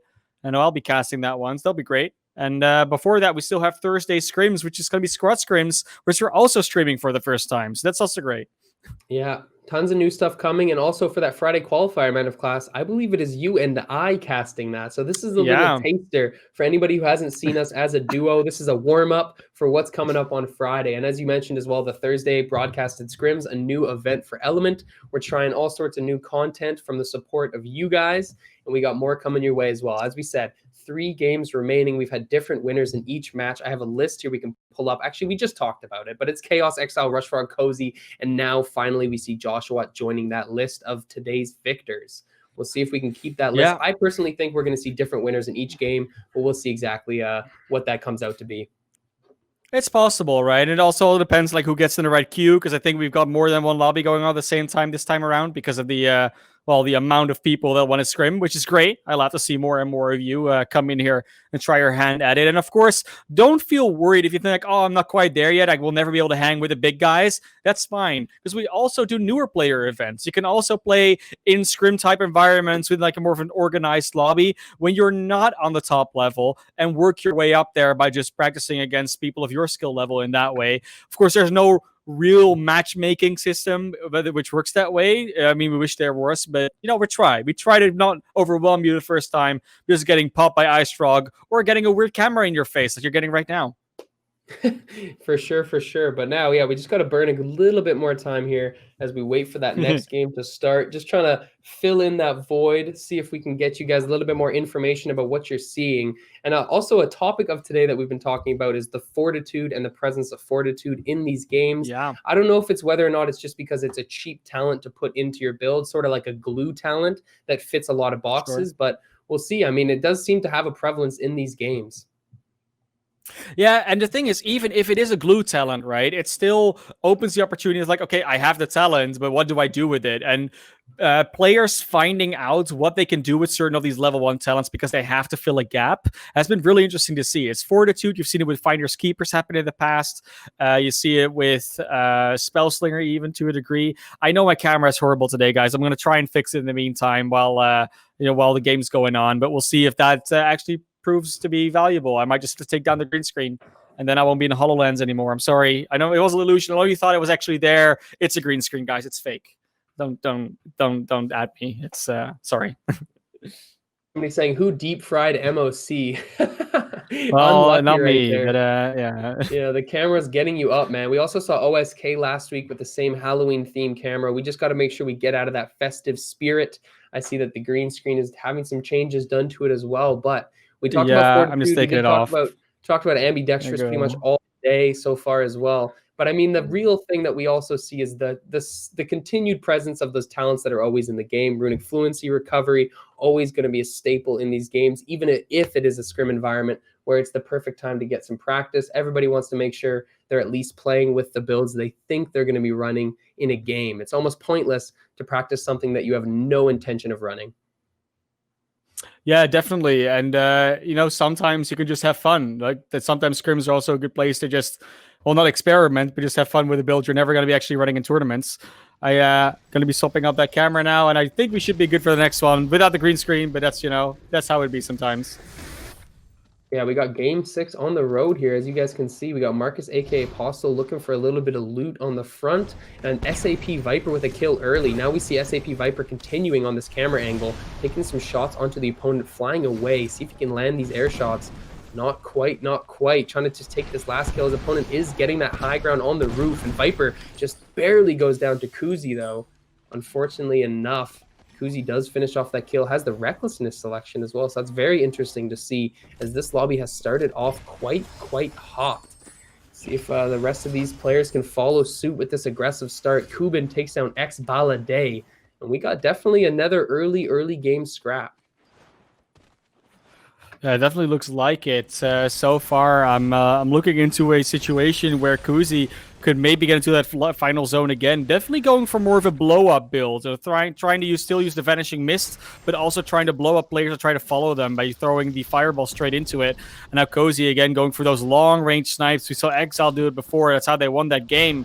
This time around, it's Cozy going for the more long-range, I'm not going to be in your face. I'm going to try and snipe from range approach. It's not a bad one. And with that Fortitude, they can be relatively safe if they want to go close for the slaps as well. Yeah, they are trying to get very close up here, trying to look for their opponent. Might be going to a pot spot, but look at that. He does not care about this firewall. Fortitude just giving him the advantage to just run through the firewall, no questions asked. And he's still going to keep up this W key mentality. Did lose his opponent, though. Super unfortunate, as he knows how low this other player is. As we say that, though, Darkbreaker gets a kill onto Speary TTV, and Dramsey takes the drop onto himself, it looks like, unfortunately enough. VA Firemedic and Timmy both picking up kills as well with fire. So 28 people left in the game as we bounce over to Primo Tastic right into the middle of a scrap, throws down that Frost Sorcery, but it's not going to save you quite yet, as Flaming Dragon will finish that kill, and they're still rampaging on to what looks like it might be another person rolling up, or they're just slamming the ground to get a little bit of extra armor. Does look like an opponent has popped up. Lightning coming in on his backside. Flaming Dragon moving away from this one, but we're going to bounce over to yet another camera angle, and this is the Foster Child. Just needs one more fireball to go, hits it off the ground, and that is a nice exile coming out from this player. Yeah, very nicely done. And now going over to...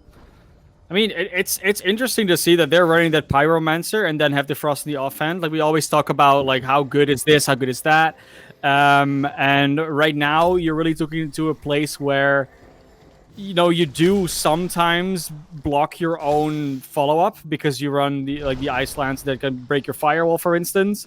But we also keep talking about how good the Ice Lance is if you hit the shots with it. And it doesn't really matter what other element you have. As long as that does burst for you, as long as that does provide a different utility and the skills you can use with it are nice, then all you need is that Ice Lance for the extra longer range burst. All you need is for the flicks to hit, and then you just do so much extra damage with precision that's unmatched by any other class at this stage. Yeah, Foster Child now just walking back, just very patient in this fight, doesn't want to overextend, as they know there's at least one other player in this little area. And they also know that a third party could be liable to fold in on them if they are not careful. Just watching from distance with that invis, sees the cloud pop up. And we got Dramsey saying, I'm my biggest enemy, in reference to his own self-exile. You hate to see it. Well, GG's up, Dramsey. Hope to see you in the next game, my friend. As we see also Cozy taking the kill into Marcus, aka Apostle, and Foster Child still just so patient, going to a new angle. Joshua, the winner of last game, now right up in the face of another opponent, throwing down the massive pyro damage. And you guys see the potential of this class now, as Joshua just draining damage into Steel Mets, and he will fall. The Blind Faith eats a Frost Snipe to the back of the dome.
Yeah, we also see the beautiful strategy of Nex just keeping his eyes on multiple opponents. We saw Exile do this as well in his victory, and Nex is just making sure he's always keeping his mind eye open, sniping the Foster Child in the back at the end of his fight. Nex just with still so much HP and armor to play with, does not worry about this other player jumping in on him. In fact, he goes to read the scroll. Now that is some very, very aggressive gameplay. Nex has no concern over what this player might do to him, just is going to read up right in his face. Man of class, that is borderline disrespectful in my opinion. Next has no fear for what these players might do, as he's just taking his own decisions. Flaming Dragon drops down via Fire Medic, and Next manages to get a nice angle onto another player unseen and drops in a nice snipe. Next just might go for this assassination.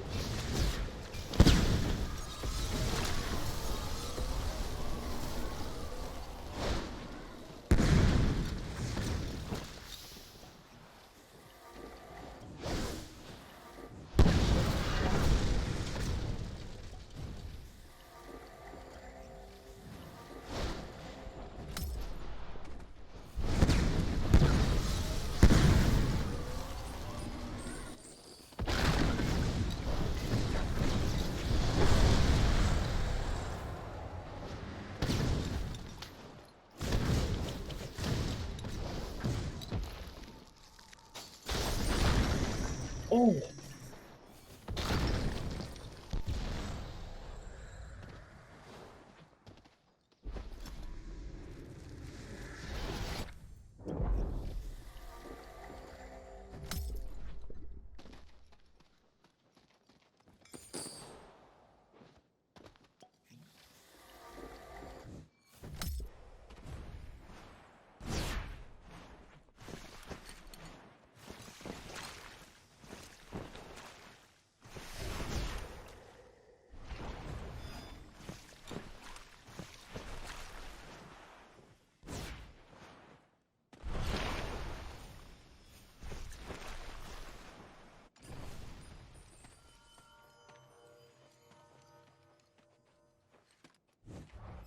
Yeah, and we go right over to Flaming Dragon's perspective now. Got that legendary belt and legendary boots, showing off with some nice gear. Let's see if he can take it out. Flaming Dragon just walking up. Double boulders in the pocket as well. We got Dirty Tiger in the chat. How you doing, my friend? 8 people left in the game. He breaks the piece. I'm assuming there must be some sort of mic issue, but it looks like I will just have to solo cast until maybe that mic can be picked up once again. No ace did pick up a nice snipe on that front target. We'll see what he can do now. 8 people left in the game as he just holds on to this high ground spot, making sure that he doesn't get snuck up on by any pesky toxicologists. No ace, making sure that focus mana will get a full burn if he can land that first opening snipe. He is just watching patiently. His opponent must have cleared out of this area. He got a good eye on him, and there he is. No ace now, just watching as his opponent leaves completely. They are terrified of him, Man of Class. Hopefully that microphone is back connected. We will see right now as I'm going to throw it to you to take it from No Ace's perspective.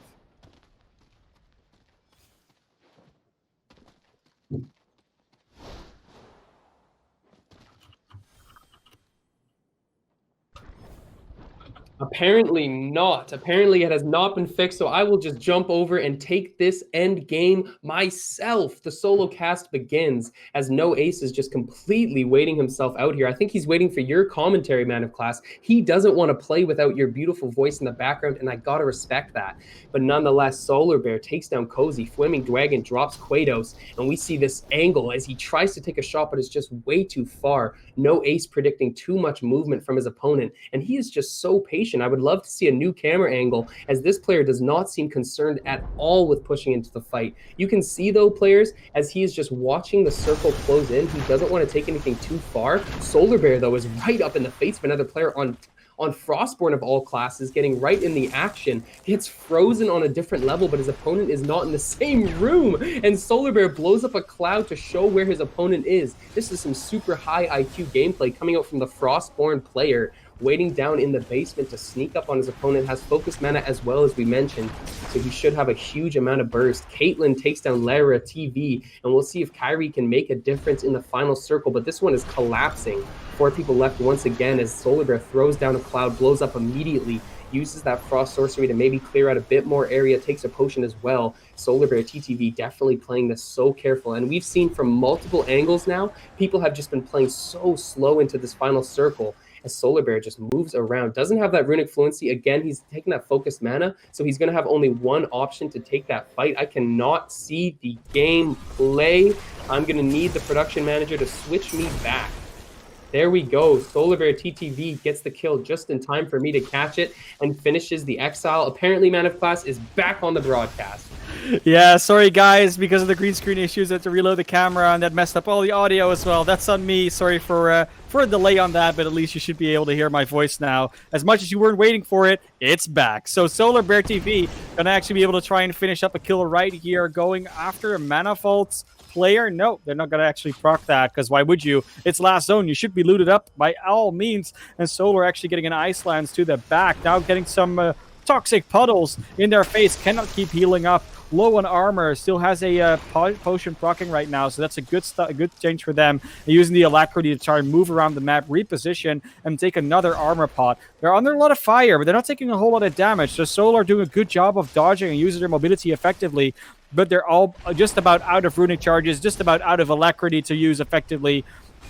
And I don't think they can be juking this fight any longer. They need to go for this engage and do a few good slaps. Solar Bear in a great position to maybe claw this back with that third party looming in the back is always a thing. There's only 2 other players, and one of them he's fighting. But I think Solar Bear's found it. He found the window to get away from that and have the other 2 players fight each other. Solar Bear going to be able to actually heal up fully. He's got the stuff for it.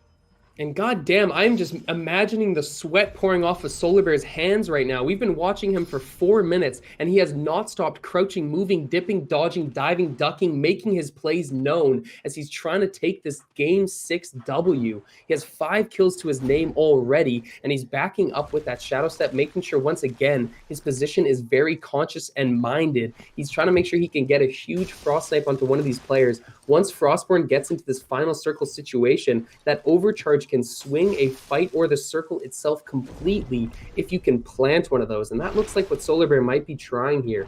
Getting, once again, looking for that peek over the wall, using Alacrity just a little bit to have a couple escape routes out of here. Sees that his opponent has a firewall of use. But Solar Bear knows better. He's just waiting in the backside. This is his chance. Seeing these players pick each other off, Solar Bear can just hang out and wait for his chance to strike. Goes for the blind snipe, but doesn't actually pull the trigger. Wants to be a little bit more weighted on that approach. Getting up onto the high ground now, sees his opponent potting, misses a crucial toxic slap as he knows that this is likely a pyro player he's going to be scrapping against. Going to make sure once again that he's repositioning. He does not want to be the focus of attention here as the Frostborn player. Just wants to hang out in the back, but now he's looking to finish off a kill of his own. Might get the assassination, looking for it. Oh, he checked the wrong corner. A 50-50 chance and a nice air shot from No Ace takes out Kuzi. And we get a quick loading screen popping over as No Ace will be the focus. Takes a couple fire shots, hits one onto Solar Bear, but Solar Bear is not shaken. He continues to run forward so aggressively, pushing No Ace out of the circle, and Solar Bear has no fear, but that was too much. No Ace just follows him with the fireballs, and in fact, a combust conflagration blows up and hits him off the side to take the kill in the storm. Nonetheless, I think he was dead, but still, No Ace turns that fight. Solar Bear's Frostborn play is really good. The problem where Solar Bear is getting into in that last zone especially is not being able to get on top of a player and hit a toxic slap. They're so close to getting that angle, to getting on the position, to tracking their opponent. They keep losing track or mispredicting and not getting that toxic slap off at close range. If you jump in and go for it, you need to hit it. So unfortunately, that's something that Solar Bear might have to work on. But No Ace, beautifully played. Wasn't at all in the slightest worried that there was some Frostborn shooting ice lances from range. Just focused on their 1v1, then focused on the next one. It was completely fine. So No Ace, beautifully done. We're pronouncing your name correctly today because you corrected us rightfully last week. So yeah, congrats. Immediately won a game with it. Apparently that was all you needed. The right name pronunciation. Oh, for sure, for sure. We got Solar Bear saying he choked. I mean, man, although that last moment kind of didn't go your way, we have to give you credit for what was building up to that, my friend. Solar Bear played fantastic into that fight, taking multiple kills in that castle and always keeping his position in mind. But the star of the show turned out to be No Ace TTV with that pyro play, keeping up the insane damage that that class offers onto multiple targets, pushing aggressively and letting Solar Bear come to him without any fear, getting him out into the circle and taking that game 6W. Ladies and gentlemen, this has been going so fast, and there's only 2 games remaining today. Man of Class, give me a small synopsis or anything to review on what we have seen today.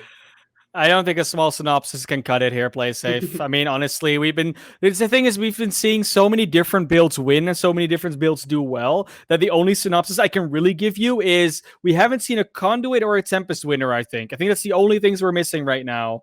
So, yeah, I mean, as soon as they come out, then we've got it all. It's unlikely that Tempest will be the one. I would love it, but it's just not happening right now. And Conduit has seen a lot of drop-off. We always see a lot of players, complain about it, but apparently not as great of a class to win games with at this stage. Yeah, I mean, it could either be that, or it could be that players are so comfortable on the class after putting in so many hours to train it that they now want to try classes like Pyro or Toxicologist in a solo environment. But I think you're right. I do think Conduit is losing its appeal to some of these players as classes like Pyro show up in these solo environments. It's just so much you can do with these classes, and so much, just like Tempest, although it has not been seen today, these classes offer all sorts of approaches to the game. We see the dominant one so far. It seems to be W keying your player down as fast as possible, but nonetheless, that is the style of Spellbreak overall. So it's cool to see, and cool to see how players are adapting to it. I mean, we have seen a couple variations on build, but the biggest variations we've been seeing is in the approach to the game. I think this is the first time out of all the broadcasted scrims that we've been seeing players consistently watch their positioning. I noticed in the other ones that we've played, players are just going for the mechanical outplay, going for as big damage as possible. But in this, we're seeing Solar Bear watching the circle behind him, making sure his positioning is always on par, looking out for other targets. We saw the same thing from Exile in game 1, I believe it was. So it's cool to see these players slowly hone the way that they approach the game. Yeah, and the W key approach, I mean, while it's still there, it's also not the only approach that's being taken anymore. I mean, we see it from Solar Bear that doesn't actually W key as much in the entire time, just goes for the lances most of the time. We saw it from Exile before, and that is definitely where that positioning comes in, because if you don't necessarily are looking to take the fights constantly and aggressively, then that's really the point where you need to watch your positioning. Because if you're just W keying anyway, so you don't care about your positioning as long as it's on top of your opponent.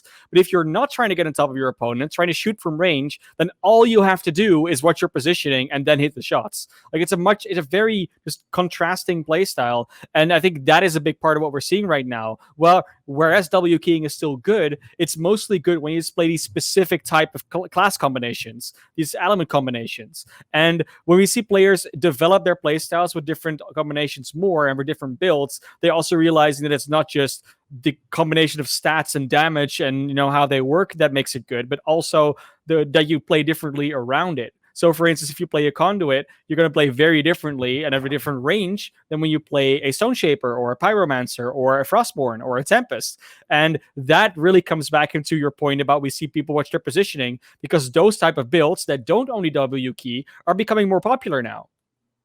Yeah, that is a great point. And also on top of that as well, with the point as well from Strontium Dog saying that Conduit makes him struggle in the late game. Some of these classes and playstyles also change as the game develops. You start off in a certain way, and as your build progresses, as you unlock those skills that are crucial to your approach, you shift how you approach each fight. Conduit is a great example of that because of how hard the class scales. Once you get to those late game stages, if you find a legendary lightning gauntlet and you have that ability to strike the ground 4 times with the lightning on each sorcery, you are a menace in the final circle. And you can see players shift how they approach in these matches, even just on that level.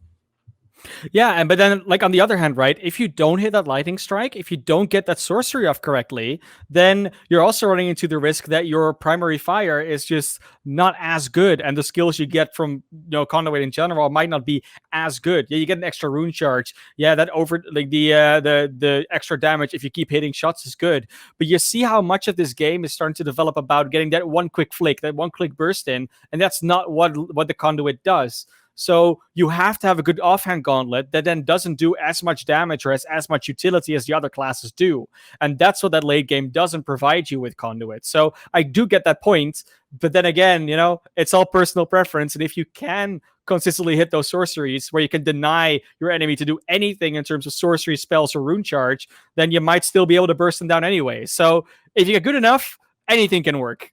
Yeah, that's a great point. And I also know that applies to a lot of other classes, such as Stone Shaper. Stone Shaper is one of those classes where even if you're a god with the Stone Gauntlet, to be a proper Stone Shaper player, you need to be talented with a Frost or Fire offhand or something to contest players in the air. And that's a really cool aspect of this competitive Spellbreak, is that all of these classes are not one-dimensional. They are just to be able to win a pub game, you can play a class in one dimension. You can only use your main gauntlet. That doesn't matter. But to shine in competitive, you need to be able to show off all the features of your class and your build.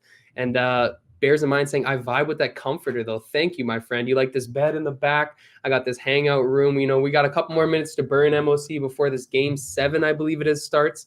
Finally learned how to count to 8, and we just got 2 more matches. It's beginning right now.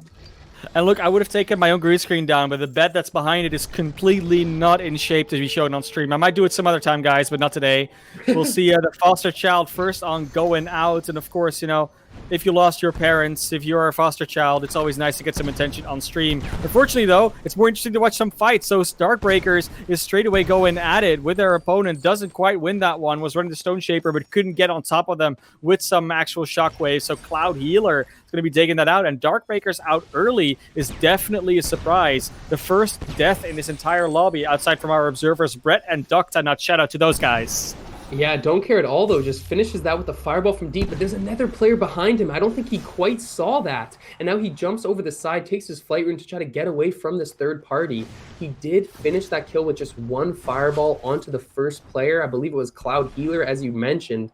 But also, going back to the first fight we saw with Darkbreakers and Cloud Healer, that was a perfect example of why Stone Shaper needs to have a good offhand, because when you don't, you are stuck on one level, one-dimensional playstyle. Don't care at all, though. Doesn't care at all, it appears, as he just drops through this invisible opponent, blows up its Solar Bear, and one of the stars of last game will drop immediately. Don't care at all continues. It looks like he will not get away from these third parties. They are everywhere on top of him.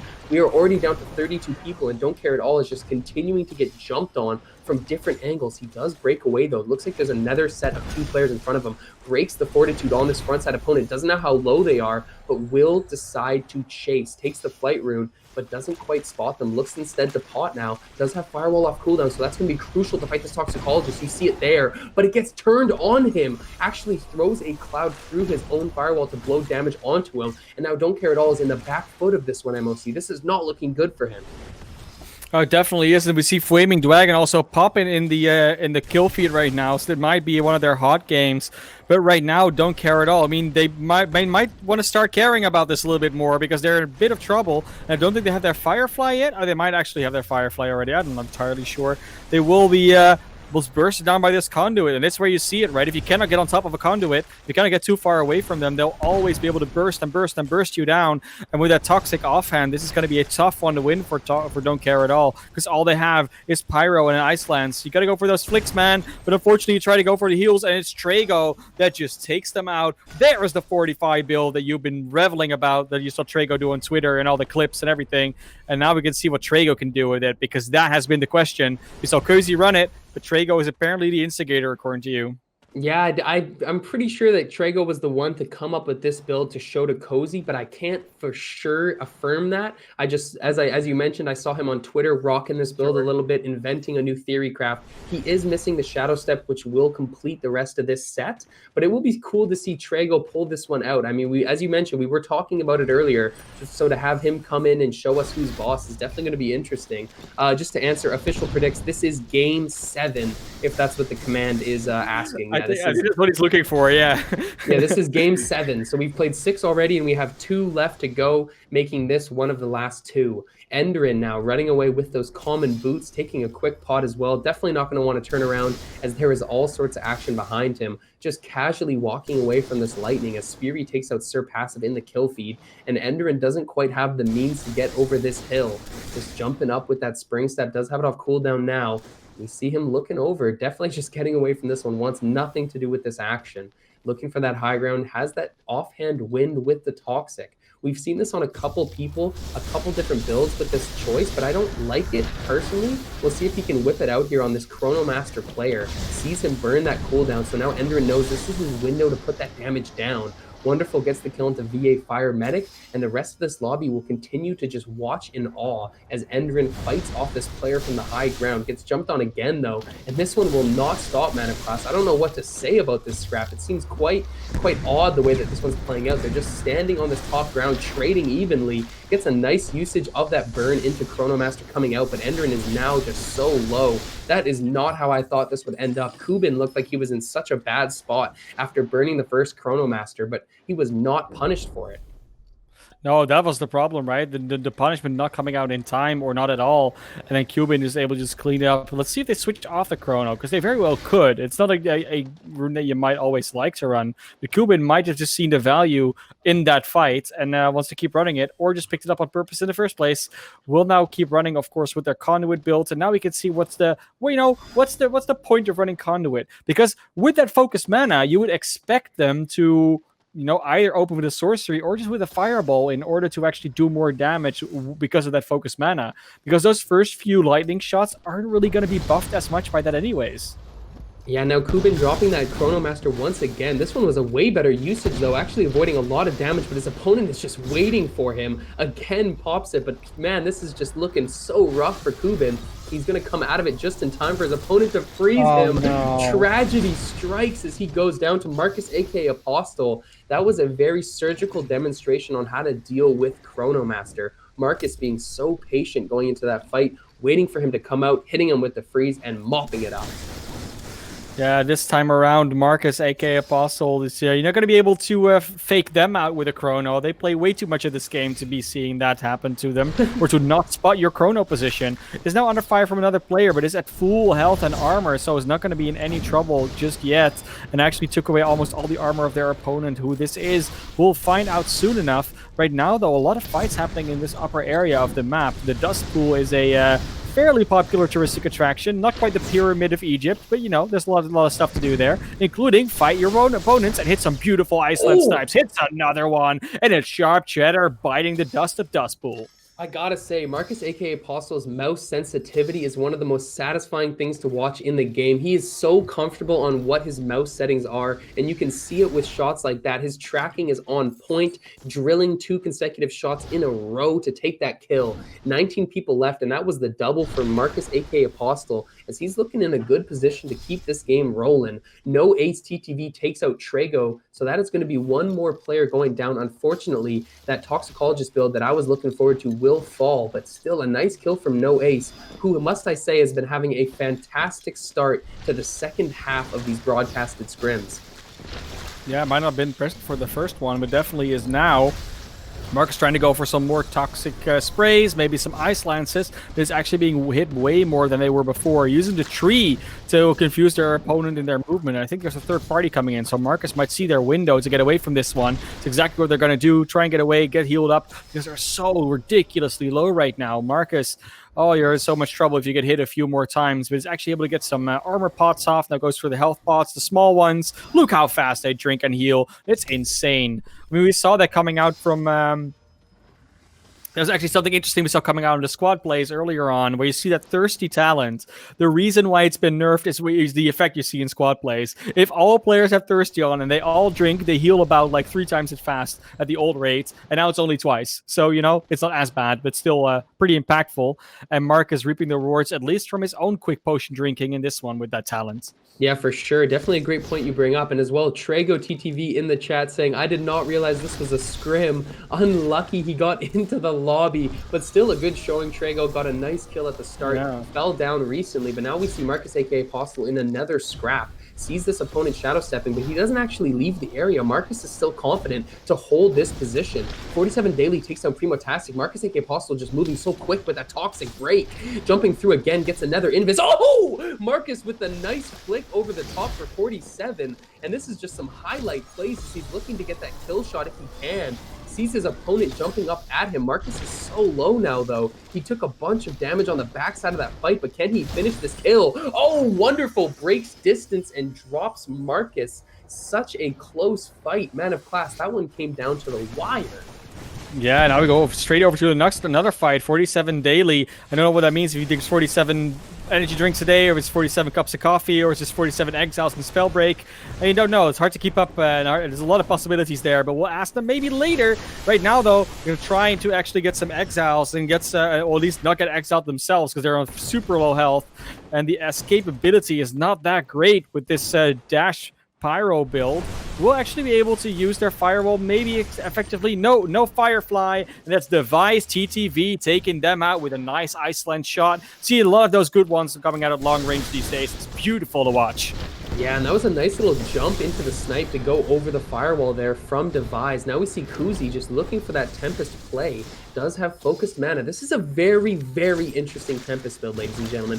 Focused mana is the selection here, so Squall plus that focused mana can do a huge amount of burst, but unfortunately Kuzi is on the outside looking in of this burst. He's the one getting hit with so much damage on this fight, and now his opponent has spotted him, but nonetheless he did manage to drink a couple potions. Look at how quick he is with that wind jump mechanic, making sure he's always moving. Kuzi is such a mechanical player, but it's hard to have mechanics when you're getting hit from 4 different angles from multiple different players, and Kuzi is just running away, but it's not enough.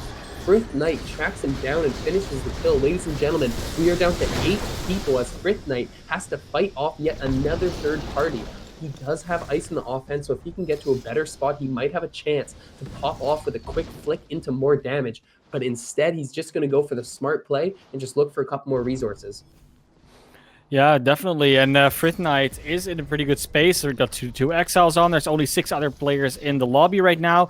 Does have a good positioning on the high ground with those ice lances too. There's not a lot that can actually be said against them. Might be a bit low on armor every now and then. That's the only thing you could really argue against. But so far, looking like they're in a pretty good spot to potentially take away this game. And they do have really fluency, so a lot of mobility from that shadow step too. Frith Knight just looking around, keeping their head on the swivel, not trying to stay in the same position for too long, but still wanting to keep this high ground dominance. And we see Scott Dawn is at a very different place, but also on a bit of a higher positioning. It is the way to go. We all know the Star Wars quote, if you have the high ground, it's got to be over for the other player, who's then, obviously named Anakin. But it will be Frith Knight that's now going after their well, after the repositioning to get into that zone, doesn't be caught out inside of the storm. And is that actually spotted someone out in that castle structure over there that might have to move away from that, and that Frith Knight can capitalize on with a nice poison slap. Yeah, I mean, it was unfortunate, though. It looked like Frith Knight had a very good window to get a nice snipe to start the fight, but he actually missed on the potting target who didn't see him. Not sure if that would have made a massive difference in this one, but you got to assume it would. Whoa, Frith Knight with a fadeaway, hitting it deep on a falling target. Nice snipe, though, shutting me up in my mid-sentence rant. Nice job, Frith Knight, as he's just going to look to take a couple more pots now and maybe try to find another fight. As we say this, though, no ace gets a kill, and now this Keymaster is going to be getting pushed on. Frith Knight showing off that outbreak damage. Oh my god, that's absurd, as he just continues this terror. Gets this guy so low. Only one more shot is going to do it, but he can't quite get that kill. One more Toxic would do it even, but he's just going for the snipe. Unfortunate enough, he will not follow it, and he doesn't want to push too far to look to finish the kill. He doesn't want to risk getting third-partied here with just 6 players left in the game. Frith Knight is in prime position to possibly take this W, and he doesn't want to risk it for just a single exile. Look at him again, now just posted up on the side, watches this player come towards him, sees that he's very healthy though, so Frith has to be careful with his approach. Getting down now, taking one more pop, but a Stone Shaper snuck up on him, and that was the Keymaster that he initially fought. Now Frith Knight gonna have to do what he can to reposition, see somebody else potting, but misses 2 crucial slaps, and this one is breaking down. That was Scott Dawn in the Keymaster outfit. He just went down, and now Frith Knight might follow as he just gets popped off the side. No Ace TTV leads his movement, and this might be another W for No Ace. Yeah, he's been getting 3 of those 6 players that were still in the circle, got taken out by No Ace. Now it's Knack 3000 that went down, Frith Knight as well, and it's just 2 others. It's No Ace versus the world right now, a 1v1v1. And I think the other 2 players might be fighting. No, everyone's hiding at the moment, and No Ace just got sniped from range. Has so many armor pots left still, though. They're not going to be worried. It's armor shards, but it still means he's got like 3 others in the bank. Might have to use all of them to heal back up. It actually can pick up some more here from their opponent that they killed. Tries to read a scroll, but that was not the move there, No Ace. You did not have the time. They know where you are. They're going to shoot some splash shots at you, and you're not going to be able to get away with that one. Where's the 3rd player, though? One is over there, and one of them must be on their left. I don't think No Ace knows exactly where, so they're just going to try and get this opponent down quickly so they can re-engage on the other opponent afterwards. But it's 1v1v1, and, well, No Ace just can see one, and the zone is too small. Are they behind those crates or in that bush? I don't know. There they are. They were hiding in the bush plays. It was a bush strat. It happened again, and No Ace gets shocked up. Might actually be in trouble here. Yeah, No Ace is just trying to follow this one up. As you say, he got tricked a little bit, but still, it's going to come down to it. Blows up Device, doesn't have scavenging, so he doesn't get resources for the kill, but still gets a nice bit of momentum as he hits 2 huge air shots. One more to go! Banks it off the tree and gets the final kill. No Ace just blows up that game to take the back-to-back W's. First of the day for a back-to-back. Yeah, I got to cool down after that one. There's a lot of fireballs hitting mid-air, and as someone who likes those old games, you have the TF2, you have it in Overwatch, you have those rockets that hit mid-air. It's beautiful to see. Been liking the pyro myself, and No Ace definitely showing the power of that class. You can see it here, completely shocked up, not really followed up by any of the other 2 players in that shocked state. Gets a few conduit shots on a few lightning bolts, then gets that one beautiful fire strike and tries to go for another one. Hits one will combust on the side, and then 1 air shot, 2 air shots, and it's over. Yeah, I mean, those last shots were just so clutch. Shooting up a hill with fire is not the easiest thing to do, but No Ace just drills his opponent on multiple hits. The last one, as you can see from that video right there, it popped off the center of the tree, connecting with Combust to take the kill. We can't be sure if that was completely intentional or if he was aiming for the body, but nonetheless, it looked fancy, and it did result in a back-to-back W for No Ace TTV. Looking at the chat as well, Quick Ben, aka Frith Knight, asking, was I on stream? My friend, you were on stream popping off. Much. It was very interesting to see you go crazy with the toxicologist right there. We got one more game coming your way. Game 8 should be starting shortly. This has been a fantastic set of Scrim games, though, Man of Class, I must say. It really is. I mean, we sometimes have a few of those Scream nights where we're like, yeah, the games are good, but it's, every now and then the games just end and you're really not really sure why and how fast it went. But I think every single time we've had a good idea of what went on in the last circle, how fast everything goes. The pace is good, not too fast, not too slow. It's like they want us to have a fun time casting this. It's like they're making it easy for us, man of class, and that's Yeah. what you gotta love, especially those first games with those massive highlight plays. And even though that these last fights haven't been exactly a quote unquote highlight play, they've been great examples of competitive fights in the end game. Smart decisions coming out from the players, high IQ choices in their micro mechanics and what they decide to do. So it's very interesting to see how all of it's coming together. It's also cool because I've noticed that the winning classes of these games have been a little bit different. We've seen toxicologists Yeah. and pyros. They've been the dominant ones, but we've also seen frostborns coming in there and taking shots for the first place. You know, it's not just pyro, pyro, pyro, pyro. Although pyro, we must say, has been a very big presence. It has been, and which is always fun to see, right? When toxicologists used to be like all end all class, toxicologists and the ice offhand. But you see that those new talents that came in, new consumables, they change a lot about how you can approach the game sometimes. And we might get some new runes in, might get a new class in, might get more talents in, and that changes the game up even more. And it's exciting to see. For those who are wondering, it was no ace who won that last game. He's won now 2 games in a row. That means we're still on the run for potential the legendary hat trick. 3 in a row. It hasn't happened before, but this might be the first time. If No Ace gets into this lobby, I'm rooting for it. It would be so exciting. That would be exciting. We got IMCN saying, I'm late. It's all good, my friend. We got one more game remaining, so at least you made it in time to see the last match of the day. And also, we have plenty more events coming your way. So Thursday, there's some more broadcasted scrims for you to check out. I believe those are trios as well, so it's nice to get a Yep. little switch on the game mode. And then immediately following those broadcasted scrims, you are going to see Man of Class. I almost called you OSK off reaction. You're going to see Man of Class and I on Friday doing yet another qualifying event. And that's going to be a very exciting one. We got some very big teams already signed up for that one. And we see Strontium Dog saying these toxic moves we saw at the start were crazy. That is a very Yeah. great point. And it's a feature of watching these players who are so good at toxicologists run the class. Yeah, honestly, I'm kind of insulted that you kind of compare me or like try to confuse me with OSK because I don't think his beard game is even close to being on Oh, point as mine. So, no, yeah, I mean he's in chat, looking the eyes, and he likes the shades. I'm gonna throw the shade, okay? He asks for it personally. We'll deliver because we do custom orders too. But yeah, no, honestly, it's been great tonight. Like it's been great scrims, and like you said, it is a toxicologist there on point. You see the players' high level mobility. I talked about it before. Is how does it always that we end those last circles and people just finish it up with ice lances all the time.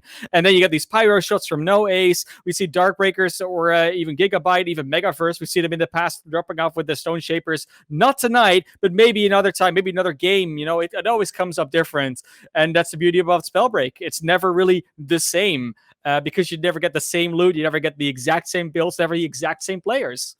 Yeah, and if you guys ever wanted a little taste of the banter that we have in these production groups and these casting groups, that is a little window into what happens at these practice sessions offline. You guys are lucky to get a little taste from Man of Class of some of the stuff that comes out. But nonetheless, we do have one more game, as you're talking about, one more match for these players to prove themselves. I, as well, am hoping to see No Ace come out with another pop-off. I feel like No Ace is one of those players that we have in the community is always a solid player, but has moments where they just get this momentum within them and they just start crushing lobbies. Flaming Yeah. Dwagon is another example. He's a great player, but sometimes it's just unstoppable. And we see No Ace ripping that up out here.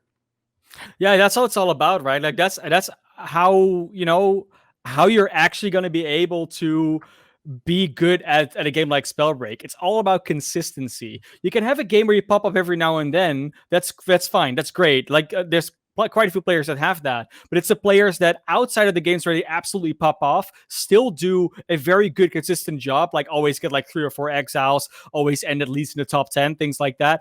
Those are the players that you'll eventually hear from. Now if this becomes like a really big competitive sport like other battle royales have been in the past, then you can see those players that don't necessarily always win but are always up there in terms of scoring. Those are the ones that eventually want to run away with the prize money, and not the players that die first and then have one pop-off game, because that's not enough.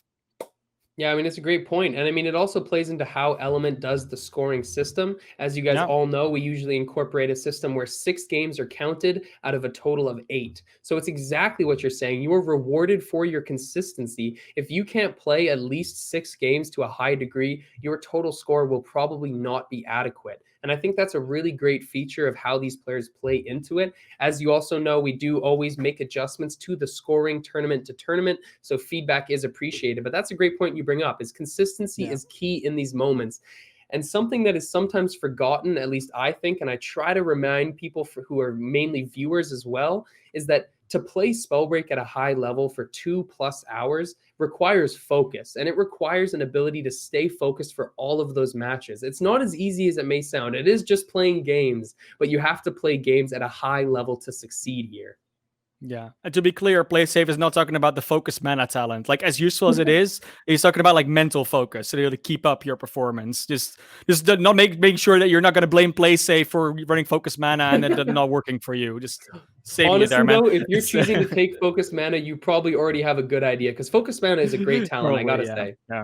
Yeah, but it's what I think focus mana is one of the ones you get for free. You don't have to unlock it. So that's what I'm saying. Like some players might actually just use it out of the gates, not realizing that there's others to choose from. Like that's all I'm saying. So we'll see what that comes up with others. We're still waiting for game 8 to start. Last game of the night. Can no ace take it home, take the hat trick, or will we again get someone else that ruins the moment for all of us? I mean, whatever happens, it'll probably still be a great ending to a great game and to a great night.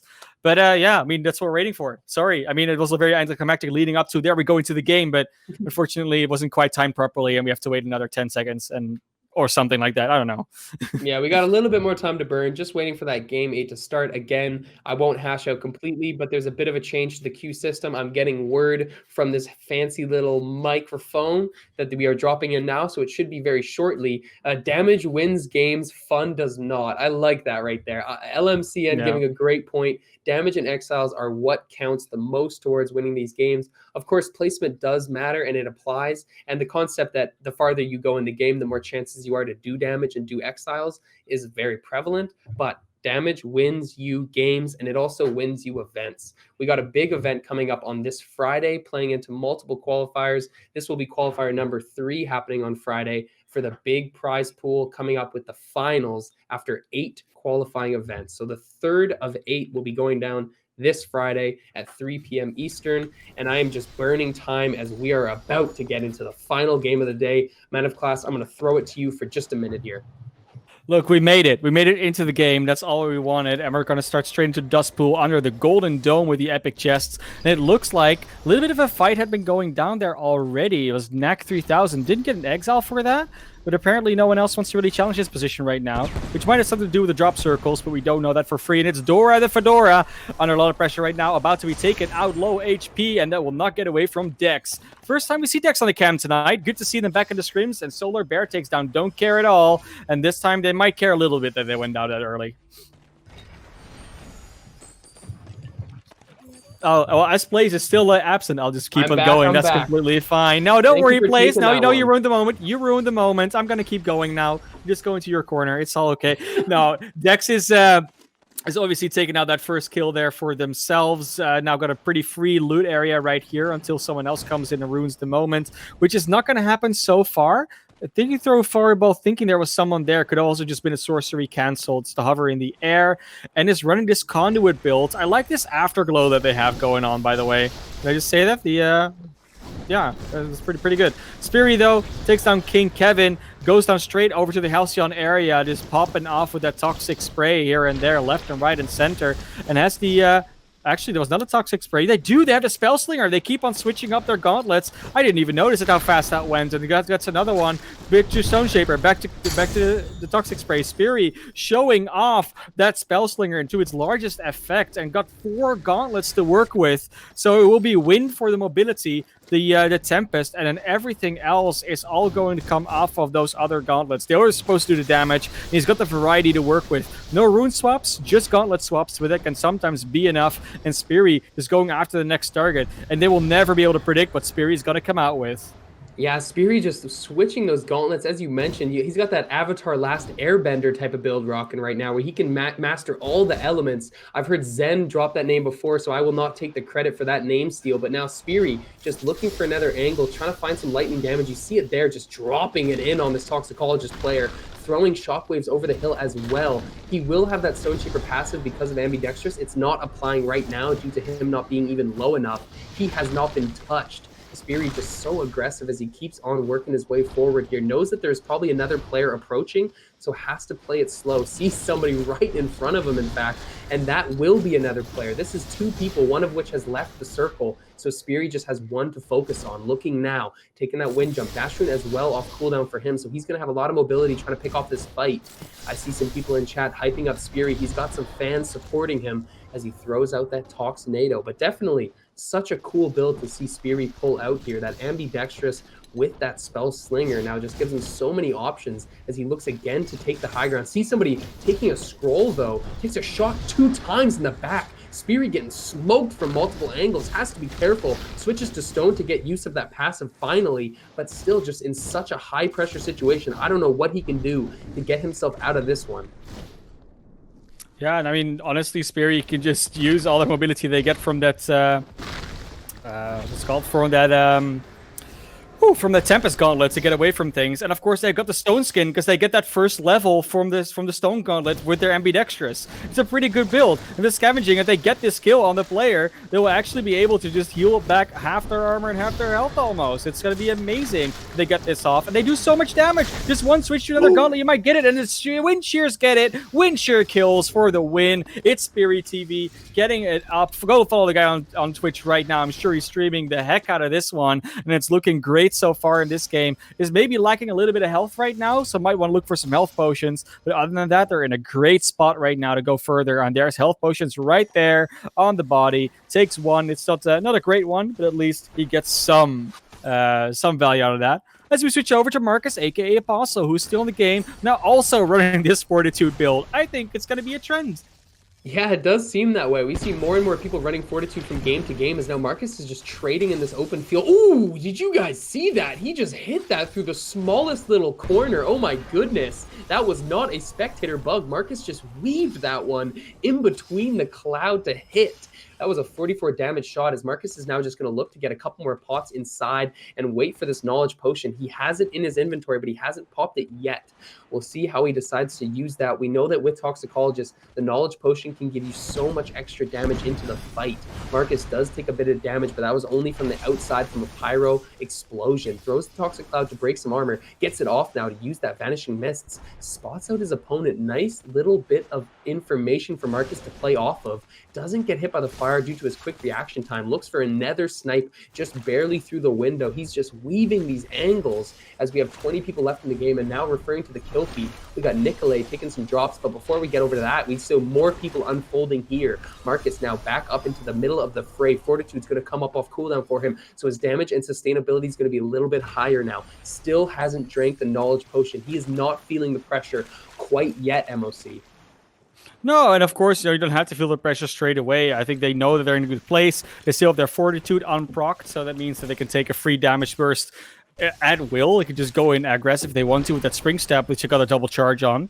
And it looks like they're looking for something with their Vanishing Mist, trying to just bounce up, use it as a bounce pad, like that tactic. You know, you don't have to be visible if you can just keep bouncing on it. But yeah, looks like the other player has just left the building, or at least left the arena right now. And Marcus has to, only thing you have to really worry about right now is that zone getting too close, but seems to be fine. It's not that far away, and they're going to be just A-okay. Where's the zone ending up this time around? I'm actually quite curious to see what we're going to be working with, because it doesn't look like it's going to be that much into the south. Indeed, it's going to be north. Might be a Dust Pool finish, and that would be exciting, because I don't think we've had that after like game 2 or something. Like actually, the first game we ended like near Dust Pool, but not quite in it. Yeah, and I believe that was actually like it was Dust Pool, and it was like cheap Dust Pool. Like it was the very bottom of Dust Pool. I don't even. People still live there. It's not Dust Pool enough. Yeah. No, exactly. And I would love to see a complete circle that's just mapped around that big dome in the middle of Dust Pool. That makes for some interesting fights. We'll hope to see that come out here as we got Strong K with the Conduit. As you said earlier after the halftime break, we haven't seen much Conduit, which is quite surprising because the class is widely considered so strong. You see Strong K representing it now with that focus mana selection, quite a common one with the Conduit. But look at that as well, the knowledge potions giving him so many sorceries to work with. This is a deadly player to watch out for in terms of loot. Now, we will see, of course, Conduit do a lot in mid-game and early game. Like we talked about it before, right? Like, it's not that we didn't see any Conduit. It's just that it drops off hard in late game.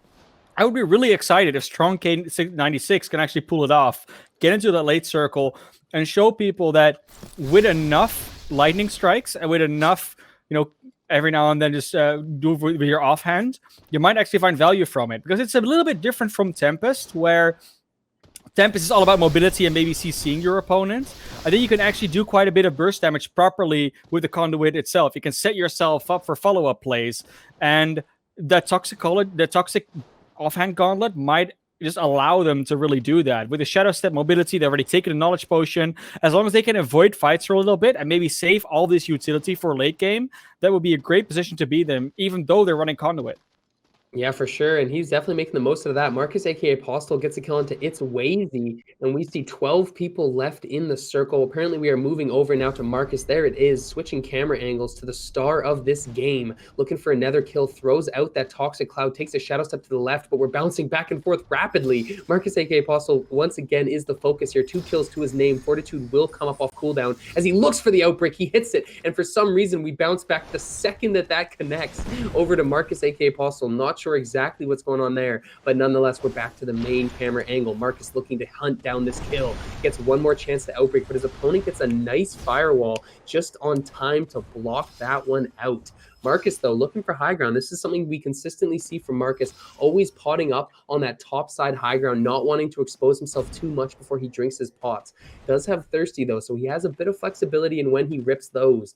11 people left. We're going to get down to single digits quite soon. Twitch Sir Passive takes out Frith Knight, so that is a Toxicologist versus Toxicologist duel that goes the way of Sir Passive. Marcus aka Apostle took a shot there, but Fortitude managed to block out the damage. The damage you saw was from the storm, so now we see Marcus gets caught up on the side. That's such an unfortunate bug to get stuck up on, and now he's going to be facing off against Strong K. Flaming Dragon takes out Kobe to Goat, down to just single digits. Marcus just barely avoids the CC there. Crucial for him to keep on moving, gets himself out with the Shadow Step, and will look to pot. Thirsty going to make a big difference here. We'll see if he can actually get out fully and enough to make a difference for himself. Yeah, it's definitely a question mark, of course. Marcus maybe looking for another scroll they can read, and they do get that second one on their Spirit Talents, one of the last 2 they need.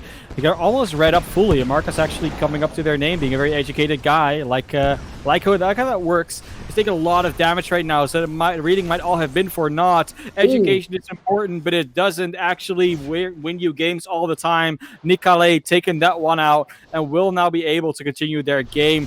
Well, we go back to Flaming Dragon. 6 other players in the lobby. Has got still that Stone Shaper build with the Fire offhand and the Focus Mana, the Fervor, the Recovery. It's a very, very popular talent build. Maybe the Gauntlet's not as much. You'll see a lot of players prefer that Pyro on their main. But we'll see if that comes back to bite Flaming Dragon later on, because right now they're still alive. They're still taking shots. Yeah, Flaming Dragon is one of those players that just never stops their aggression, but right as I say that, Street Face 45 puts them into the ground. A good game from Flaming Dragon once again, but it's not quite enough to claim a victory. Now Street Face 45 is going to have to make the most out of this loot and see if they can transfer this into a game victory. 5 people left, not including himself, and we'll see how they can turn this one around. But going back to that kill onto Marcus aka Apostle, I just want to mention how clean that looked from our perspective. Really as Nikhil did a little flyby, Virilis is calling it, the flyby pulling up with that quick snipe to finish Marcus. Nice drop for sure, but we'll see how this game 8 results. Street Face 45 now having a bit of space to himself, getting a potion into him. This could be such a great moment. Throws the DF and connects. Ooh. He needs to go finish that kill. That's exactly what he's going to go do. Runs up face first. One more air shot will do it, but he doesn't quite connect on it. Gonna just look for it. So thirsty for this last shot. Devised TTV will eat that one to the dome. As also Nikhil takes out Twitch Sir Passive in the kill feed. So we see this is quickly just down to 4 players. Street Face 45 walks through an opponent's firewall to get out of that house, and that was the right choice for sure. As now he's gonna get pushed into Storm. 47 Daily has no mercy, standing you all the way back and taking your life. 2 players and 47 Daily remaining, so that is 3 people total to decide game 8. Yeah, this is not going to be an easy one to win for any of these players, but we know that 47 Daily is at least up against, I think, still Nikali and one other player that I don't quite know which one it is, but we'll see that soon enough. It will be a 1v1v1, and who gets that first win, because that first win for them in the night. There's no repeat wins for anyone in this lobby, I don't think. No, I don't think so. But Nikhail is just taking this over. What a showing from a player we haven't seen so far today in the scrims. Popping off with the kill onto Marcus, following it up onto Surpassive, and now just dropping off. It's a 1v1. 6 people dead to his name, but Nikhail will fall. No ace secures the 3 wins in a row. Although Nikhail showed up with some beautiful mechanical plays and some nice kills, it is won by No Ace TTV, who takes the 3-peat. I mean, you think he calls himself No Ace, and sure, he didn't get the 5 kill, but I think if winning 3 Scrim games in a row is close to an Ace and Spellbreak as you're gonna get. So I'm gonna call you Ace from now on. That no, just scrap it from your tag. We don't need it anymore. Just change everything. You're Ace from now on. Welcome to the Spellbreak meta, and more solos tournaments come up, you might be able to give some of those top players a run for their money, because that was a brilliant showing. And I think it has to do, Man of Class, with No Ace correcting us on how to pronounce his name. Now that we're saying it in all of its glory, it is not No Force, it is No Ace. And he came out here and he wiped up some lobbies for everybody to see. Remember, these are not scored. This is just for bragging rights. And I'm pretty sure No Ace just won quite a few of those bragging rights. So, Scrim Bucks, yes. With that, still wipe him. We have wrapped up another Monday broadcasted solo scrim. This one was such a pleasure, just like all the rest of them. But this one felt like it had some real highlight plays to it, some real high intensity. We had a Nightshade giveaway at halftime. And anything else you want to say to the people, Man of Class, before we send this one off on a raid? I mean, obviously, keep watching, keep coming to play. You don't have to play and watch, but you can. You also don't have to play. You can also just watch. You don't have to watch. You can also just play. Well, there's quite a few options there. You don't have to participate in the high level scrims. Like we said before, we have Spellbreak Academy, which teaches you a lot about how to play the game. We also have newer player scrims where someone actually helps you, watches your gameplay, sees how you do, and it gives you tips, etc. The experienced players that you might be scrimming now, and eventually you can work your way up to participate in the element events, things like Fusion. We had Phoenix to start off with, of course. So the events keep on rolling. This time it's sponsored by Proletariat. That's why you also had the giveaway of the skin in halftime. There are so many exciting things happening in this game, and it's only more and more coming. Play safe. 100%. And again, as you said, much love to Proletariat for showing us some support with those skins and as well with the Fusion event itself. They are the main sponsors of that. So we owe them many thanks, not only for that, but for the development on the game. But also we owe many thanks to you beautiful people in chat. I hope you have a fantastic week. As usual, these Monday scrims are such a great way to start it off. I feel great. I hope you guys all feel the same. And we are going to send off a raid to another community member. One thing, though, to keep in mind, an event on Thursday coming up for you guys to watch. That will be another broadcasted scrim. And then a qualifier on Friday, which is something you guys must see. It's going to be some great action coming out there. Nonetheless, have an awesome night. Also, what skin? It was the Nightshade skin. You can look that one up. I believe...